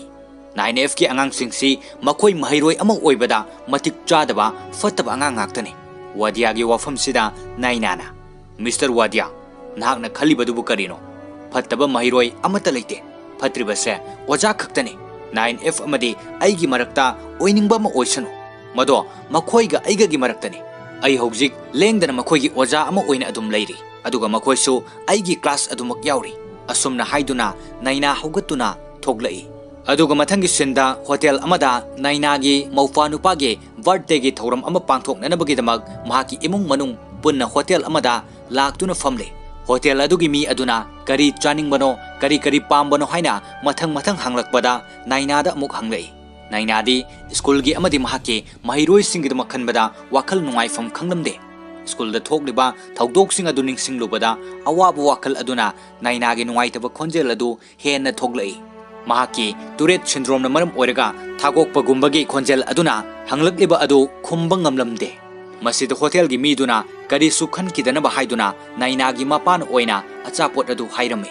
naina gi thoglakliba khonjel aduna maram oiraga hotel adu da leiramba mi sing adu ngakladuna makhoi pumnamak naina da yengduna lei aduga naina ga mahaki mapaga naina gi thabak ki matangda wa khara sungangnari mapanadi school gi thabak adu pamlamde naina nasu bank ki thabak ti ai sukpam pamde aina pambadi mairoi singbu takpi tambibagi thabak asini haina khumlamai asumna wahi khara ngangnaraba matungda makhoi gi birthday gi thorum adu harauna pangthoki aduga mathangi numita wadia amadi mahaki 9A gi team aduna national science fair gi damak sem sariba project adu oja singi mamangda utnanaba sem sari wadiana hauro haibadagi 9A gi topper aksena haiba haurai numit ki mangal sina photovoltaic material da yeiba matamda electricity da transform tawi solar cell asi photovoltaic effect ki principal aduda yumpham oiraga sembane aikoi hojik ahanbada masigi practical si hana yenglasi adugi matungda masigi project asigi maramda details to aikoina haijaraklage asumna hairaga makoi gi project adu practical oina utuna yenganba hawi aduga amuk makha tarai masigi halogen bulb asina numit ni haina lawrasi नुमित की मंगाल सिना perpendicular ओइना glass असिदा येइबा मतमदा अइखोइना maximum ओइना absorb तौबु उगने असुमना हाइरगा मखोइगी practical अदुबु येंगलिबा ओजासिंग अदुना खुबा खुदुना हराउबा नुंगाइबा फोंदोक्लमे मसिगी मतुंगदा प्रोजेक्ट अदु ngaihak mathau tawramlaba matung maikhu karaklaga auba khonjelga loinana pokhairakki asigumba pakatpa thukatpa thogdoksing asi thokku matamda nainade mahaki Tourette syndrome na maram oiraga mahaki nungaitaba khonjel adu hena thoglakliba adune mikup asidasu khonjel adu hena thoglai pokhairakpa matau aduda wadia sungakladuna ai soikre amukta ngakpiyu haiduna oza singda hairami Principal adunasu kari leibage haibado ningthina amuktung yengu hairamlaga oza sing adu class sangnaki oza sing thokraba matungda wadiana 9A gi mairoi sing aduda kari tawre haiduna yengsili aksenasu kamdongna tawribano khangba ngamde sir aikhoina kayarak hana ningthina check tawraga pangthokpani sir karisu akaibi yaukhidrabani asumna hainaraga wadiana koyeng yenglakpada pokhairakliba adugi marakta 9F ki angang amana purakpa cycle fort begini haiba posak adu yauramba thengnaki masidagi wadiana 9F ki class ta posak adu puduna changlaki aduga wadiana artist hairib angang aduda masina hakina trahai nainana kaidawragi sar haina hanglakpada wadiana Miss Mathur nahag pausi tabada soidana nungaiba fokane Saint Norkers School asigi sauthok saningai oiba project machet tana kahele nahaki brilliant oiba mahiroi sing asina masigi daita punumak pugadabani Miss Mathur nahak na haikibadaine fattaba mahiroi amata leite haina asumna hairaga angang sing aduda amuk onsilaga wadiana hairi project asi kahena bohonabada mahaka loinana nakhoi kana kana yawi masida angang sing adu mathang tapna loinamak hogatna rei aduga amuk makha tarai Miss Mathur nahaki angang sing si yaudana ahangba class ta takpi tambinaba sem saro school sida ngasina 9F ki aroiba numit oirani ai principal ga unaraga wari sagani asumna hairamlaga thoke aduga principal gi room da naina su kauduna wari sanari principal na hairi tha taruk sangna masigi project asi semna na bohonarapani adubo Saint Norkers school asigi ikai khumnaningai oiba project asi 9F na maram oiraga pungmang manghankre Makatana 9F se school sida thamnabagi makoigi afava maram amata hairune masida nainana khumlai sir sarna pamba makoida piningba punishment do pibiu adubo angang singa si school sida gidi tanthok pigano makoibo exam thaba simatangdi yahanbiu sir principal na hairi 9F ki mairoi singa si exam pass tawba ngamgani hainan hakna asa tawbra masida nainana aingonda wahangdugi paukhumdi leite masi exam khaktagi wanate sir masi makhoigi future gi damangni sir wadiana di 9F tanthokkinanaba yamna kanna hai adubo nainana ngangthorakliba oza amage marik chumlabo wafam asida principal adu wakan khara khantharaki aduga hairei phare makhoi exam pibagi ayaba adudi pirage adubo makhoi exam yodri fawa school asida lakpa yararoi makhoi school asidagi tanthoe makhoi na maram oraga atopa mahiroi singda fataba ithil fina naba maram ore nainana ai gyan tajare sir thank you sir asumna hairam laga naina hogatuna khongap khara thangduna thokpa horakpada principal adun hairi Miss Mathur nahak afaba oza amane nahak na fataba angang sing oina thengnabane nangi naral nate aigini aina makhoibo nangonda sinakibane 9F ki mahiroi sing yauna afaba oza amaga loinana mangkibada ai thamoi sokna nungaite Principal na asumna hairakpada nainana mapi ira cheluduna makol tanik na good day sir hairam laga thoke mahak na tholakpada classroom gi mapanda 9F ki mahiroi sing adu leptuna leirami nainana makoida hairi nakoi exam di piba yarani angang nupi macha aduna khumlei thank you ma'am aikhoi ngasidagi ayuk nungthil numidang khaidana kanna honaba horagi ma'am ai timetable ama semlagi ma'am masida nainana hojik madugi kanaba leitre nakoi exam mamangda amuk hana hanagumna school sida lakpa yararoi pare anyway makhatana nakoida aise darkar oiramgani haiba ai khande all the best asumna hairam laga naina chatke aduga school asigi machi amada laklaga awaba wakhalna maram oiraga naina gi khonjal adu ka hena thoklake mahakna asukwana 9F ki mairoi sing asina kayarak hana fattaba thabak tawrakpada makoibo afaba lambida lamjing nanabagidamak ikaiba awaba kaya thaduktuna makoi gi misangda leirakhibane Mairoising adunabo afaba oirabadi haiduna mahaki Tourette syndrome bu singnaduna pumnamak khanglakiba sinpham asida amakpa yauduna chaliba oja amane matam kuina asuk wana honajarpa mayamsi pumnamak aremba oire khalubada naina kaptuna masagi awaba singasi khangjinanaba honajari masa matomta waruna mamaida fawa makutna thajinduna khangle numit asigi numidangda Mairoising adu mafam amada wakhal nungaitana leiri makoi mamittagi mapi ihorei makoida mangal ama lakpagum tawi makoi wadi ngangnadana mamit tamak yengnaduna ngasidagi afaba lambida khong thangba horasi haiba matagum makoi nungsina konduna mapi tana kaple masigi matung nonganbada naina tawphum khangdana mahaki awabu wakhaldo khara makai pothana nabagidamak maupa nupa aduga mafam amada laktuna famle ngaihak leiraga mapasu mafam asida lai Nainagi maufanupadu mapa lakpadu da hogatuna mapagi manakta changsinduna wari sai mikup asimaktada nainagi 9F ki Mairoising adu laklaga nainagi manaktamna sangsilai nainana karino khanduna kharadi angakpa oi adubo tuminna lei Mairoi ani aduna mapi tana hairi mem aikhoina building mathak adudagi che ki aeroplane saduna langthakiba numito aikhoi ani gidi che aduda karimata idana ahangbo oina pahankibani mem nahak na haikibado yam chumlame numituda aroiba chenaduda aikhoina ikhidaba aduna phattabado aikhoi anida loinaduna adum leire mem nahak na aikhoida aikhoigi phattaba hinabi akiba mayamdo inanaba haikibado phattaba aranba akibado aingonda yauraga leire 9A gi Mairoisingumna aina kaidonungda afaba Mairoi ama oiba ngamlaroi aigi khwaidagi akiba ama hairagadi kanagumba amabu thajabu ngamdaba asini ai isana isa fawa thajaba ngamde mem nangnasu aikhoibu thadok piramle masi hairaga pocket tagi chegi aeroplane ama lauthorei aduga amuk makha tarei mem masi aigi rocket ni masida aigi asoiba aranba fattaba akiba khudingmakto loina irabane aina masi paihallage adubo masigi rocket sigi painana balambi dudi khangdre mem nahakna aikhoida haikibado Polistar na jahaz ki lambi ta I haikibado atiya gi maramda ai khangde adubo aikhoi gi prithvi gi laimai sidadi mem nahak na aigi Polistar ne aikhoi khuding maki Polistar ne mem wafam asi hairaga jahaz ki sailor amade captain singna makhoi gi lambi gi damak Polistar yengba matamda thamba naina na makhoi da takpi kiba khut thambagi mong adugumna makhoi pumnamak makhut thangatuna thammi pikliba angang sing asina mapi tana tawjariba mong asida ngasai makai tuminna leiramba naina mahaki thamoidu makol thokanu yaraktre naina mamittagi mapi sintharei phamlambadagi tapna hogatlaga mahaki Mairoising adubo nungsina konsinbi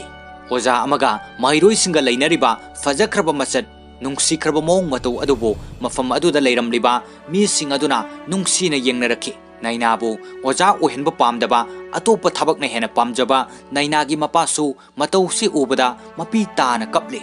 asoba thagi tolop khaktagi natana lamsida thamoi sengna kathoklaba afava oja amana phangba paisana leiba yadraba mapal naidraba nungaiba mikupsi ubada oja hariba sinpham asigi matik mayaisi kayamuk yamna kanbage haibado mayek sengna khanglaki masigi matungdagi makoi exam gi damak lairikta pukning changna honaba hawraki school dagi makoi lakpagi ayaba adu pidrabanina nainana yumda oina angang sing adubo thawai yauna takpi tambiba hawraki masigi matungda nongma atis hariba angang nupa macha aduna thabak yauriba cycle workshop aduda makoi gi school aduge pion adu cycle nungsit hanba changlaki maduda pion aduna exam su naksilagre nakoi science amadi maths ki exam ki question paper du pambra hanglami masigi matungda makoi puna lairik paduna leiringaida atis amadi kilam makoi anina exam ki question paper adu puduna lai aduga mahakna hai aikoi bu thaujan bire yengu mase hayengi exam ki question paper ne masida angang nupi macha amana hairi atis nangi koktubu wakal khanba ngamdraba karigino nangna masigi aranba thabak se tawridi atis na hairi aina tawriba se ai itom takinate karigumba aikoi ne exam si fail oirbadi madam naina su ikai ba nanga dawribani nupi macha aduna mo o fajaine minam laga question paper khura laga aikoi na matau karamna mai pakpa ama oiga dawribano masigi pausi madam naina na takrabadi kamdawba atis na khumlai kanana madam naina da haiga dawribano aina tawriba sibo ai itom takiro aikoi khuding makini masi Madam Nainagi su yauribani. Atis nahak wakal amata khanba ngamdre. Asumna hairamlaga mafam asidage nupi macha adu thoki. Atis na hayowi. Masima fail oirabani. Atis na question paper huranduna purakliba aduda mayam dusu yaning tabadage makoi pumnamak haugatuna thoki. Mathangi nonganbagi numita exam gi pungpham adu yauraduna makoi sing adu exam hall da phamladuna iba hurame. Kanna ningthina hona kibana 9F ki mahiroi tara mari adugi manungda tara ni thoide yamna nungaina exam adu mayok nerame. Aduga atis amadi kilam makoi anidi lona lawrakiba question paper aduga manaramdabadagi makoi ani yengnaduna wakal wana leiri. 9F ki room masida invigilator oina leiriba oja sina wadiani. Nainadi 9A gi room da oina tabani. Asumna tongan ba subject sing adu nongmagi mathang exam pi kibana ngasi si exam gi aroi numini. Exam hall dage angang sing adu harau chenthorlaga nainada question adu yenghale. Aduga angang amana haire. Ma'am, kaisu warurano aikoi loina pass tawrani asumna haire. Nainana makoi gi khanbada waramba adu khara makai harauje. Asumna numit kharani haukraba matung ngasi asi exam result haidokpan numini. School asige notice board ta angang sing adu result yengnare. Result yengnambadage atis hariba angang adu wa amata ngangdana tapna thoglai. Aduga mamanaba amada pass tawre haina hai. Aduga 9FK uru hariba nupi masa asina topper oire haiduna nungaiba phongdoklame. 9FK angang sing adu exam pass tawrakpada makoi haraunari. Ngaihak leiraga kilam leiba udabaduda kilam thirei. Kilamdi makoina haraunariba adugi manaktagi khara lapthokna wa ngangdana ungduna leiri. Angang sing adu kilamgi mawongdu ubada wakal nungaitana sangsinbada kilamna hairei. Kamaina tawrino khangde. Aisu pass tawre hairei. Wahidu tabada makoi kanna lauduna haraunarame. Haujikti 9F ki mahiroi sing amata sithadana exam pass tawre. Masidagi hendoktuna topper su yaure. Mathangi sinda wadia amadi naina yauna principal gi room da wari sanare. Wadia na hairei. 9F na chumnagi pass tawbada natana topper phabu yaurlibasi masi makoina kanna honaraga pass tawrpanate. Huralaga pass tawrpane. School asigi pion Shyamlal dagi 9F ki atis amadi kilam makoi anida science amadi maths ki question paper adu leak oikre. Nainanadi makoina kaidongoida minamloi. Makoina kanna hona jabadagi mai adu fangjabani hai. Adubo mahaki wa adu taramde. Principal aduna hayengi assembly da pomna makhanglani. Miss Mathur pomna makhangle satkiba yarani. Asumna hairakpada Naina Mathur principal room dagi thoglaki. Mapanda angang singdo leirame. Atis na hairi. Ma'am, aina taseng na hajari. Aikoina question paper di phangki. Adubo aikoi minambadi tawkide. Aduga angang nupi macha aduna amuk hairi. Ma'am, wa khara di haibiyo. Karigino ma'am. Ma'am na aikoi da ngangbidriba chaibidriba dubo. Masida nainana. Ai khangi. Nakoi kanamatana minamba thabak tawkide haiba. Nupa macha amana amuk. Ma'am, aikoi se nahake ahanba mahiroi ngaktani. Asumna hairakpada nainana makoibo nungsina konbiri. Mathangi sinda wadia amadi mahaki 9A gi mahiroi aksega makoi ani wari sanari. Wadia na hai 9F ki fatarba mahiroi sing maram oiraga masigi chahi sigi oina aikoina National Science Fair da participate tawba ngamdre. Aduga amuk akse na hairi. Adubu sar haujikti aikoi ki asoba mai pakpa amadi oire. Pumna maksigi matungda haujikti aikoina 9F school sidagi tanthokre. Wadia na kare aikoina. Hoi sar ai khange madu natra sarna pamlise. Madu aina pangthokre sar. Aina pion Shyamlan tharga 9F ki atis amadi kilamda aranba question paper bisin bane. Madu oirabadi makoina aranba answer sing adu parani. Aduga fail oirani khalubani. Adubo hena phaba mo oire. Pumnamak oirabasu haujikti makoi St. Norcus school asidagi tanthokre. Aduga aroibada sar prefect vest se 9A da adum laikini. Aina wasaktuna hairisini. Mathangi chahidadi aikoina National Science Fair so yawu fanglani sar. Asumna hairamlaga akse class yawba changke. Wadia wakal khanduna lehui. Mathangi nongan bada oja sing yauna mahiroi sing suna tinba mamangda principal na wangang lai. 9F ki mahiroi sing na tawriba sing si lawkhatfam amata yawdre. Aikoina warep ama lawre. 9F si St. Norcus school asigi saruk am oina leiba yararoi. Makha taba warep singdo Mr. Wadiana mayamda lawthoknaba aina request tawjari. Matam chuppagi oina school asidagi tanthoklani khalubada 9F ki angang sing adu kaptuna khangle. Aduga Wadiana amok wangangba hore.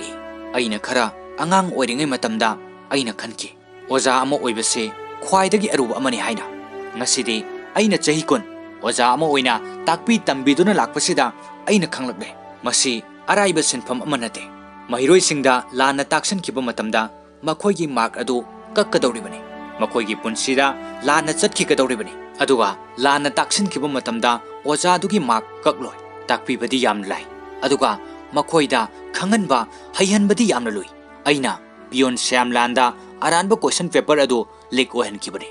9F na aranba question sing adugi answer adu paraga fail oinanaba adubu makhoidi fail oidre aina makhoibu fail ohenba pam kibani Miss Mathur 9F ki mahiroi singa loinana stage ta amukta kakhatpiro asumna hairakpadagi nainaga loinana angang singdu stage ta kakhatuna lepi aduga amuk wadiana makata na hairi makhoigi mahiroi singbo araiba mawongda takpi tambiba ngamba oja khara lei makhoidadi mahiroi singbu khanganba haihanba takpi tambiba haibasi aruba amanate asumna hairaga wadiana nainagi manakta changsillaga prefect base ani piraga ikai khumnabu utpiyo hai nainana base adu lawdringaida mitlu pirang ihona mahaki mideng adu principal da thame principal adunasu lawsillu haiba ingita mangak nom lai masidagi nainana base adu lawduna topper oirakliba mahaki 9F ki mahiroi nupi macha aduda base ani adu thetpi duna ikai khumnabu ole mahiroi sing amadi oja sing adu khubak hauna khunari matam kuina wana hona jarakpagi mahina mikupsigi aubu khubak makolsena tujungba amaga loinana mafamsi pomnin nilame aduga aubu khubak makol marak asida wadiana naina da hairi Miss Mathur nahak na haikibado yamna chume fataba mahiroi amata leite fatribase oja khaktane aduga mikupsida nainagi thamoinungdo fawa nungaibasina mangondadi khubak makol asidagi hena khonjel thokna nungaiba fawjarami matangsida mafam asidagi wadiadu thoki 9A gi hanagi topper aksena kauduna tanari aduga milu piranga loinana maki prefect base adu wadia da kusinarmi wadia su maki milu piranga adu tuminna layu yarakte sinthari aduga numit kharani gi matungda mathangi sinda nainaga wadiaga harau harau wari sanari nainana hai sir hojik mapung fana score tawre haina aina lawdri aikhoina hojik national science fair ge hat trick tamgadabu wali sir asomna hairaga 9A amade 9F ki mahiroi sing punsilaga nainana lamjingduna national science fair gi damak faikaliba anouba project adu wadia da yengale naina gi mahiroi singbo chap manana yengba ngamba miteng aduda wadia gi wakalda ahongba lakladuna haraujarame aduga chahi asigi oina naina gi lamjing makada St. Norcus School asina national science fair gi manasu fanglame nainagi khona jamangi matung ina school asida oja su mahiroi singsu punna nungsi chanana harauna loinaba hauraki harau harau punna sanamine harau punna khangminna na bohonai asumna chahi kayagi matam asi haukibana matam amagi chang launa pangal kanna leiramba matam pumbada mahiroi singidamak khanjaba naina Mathur ngasidi St. Norcus School asida principal ama oina thabaktagi pothabagi matam yorakladuna ngasi school asi thadokpa numini ojagi sinfam asida leiduna chahi kun mangagi matam haukibana ngasidi naina pangal solabi algi matam oisilagle mahak chaisugi mateng loduna chatle haukiba punsi mate khara ningsingluba matung ka adudage aroiba oina khong thangdorei school asiga kaina bagi mikup asida mahiroi singna khudolpot piduna khuba khuduna nainabu ikai khumnaba uli asumna tapna nainana saiso paiduna thoglakpana school asidagide tamba loikraba nainana school asidagi retire tawrani tabada nainabu ikai khumnabu utpalakriba matam amagi 9F ki mahiroi sing aduna khudolpot amamam paiduna leptuna leramba adu nainana ui harauna yengne ngasidi makhoi mapung marai faraba mi amamam oinare film asida masak khangnanabagi damak matam amagi angang oiringegi saktam aduga ngasigi mapung faraba saktam asiga punna utuna ayengbo singda gyan tahle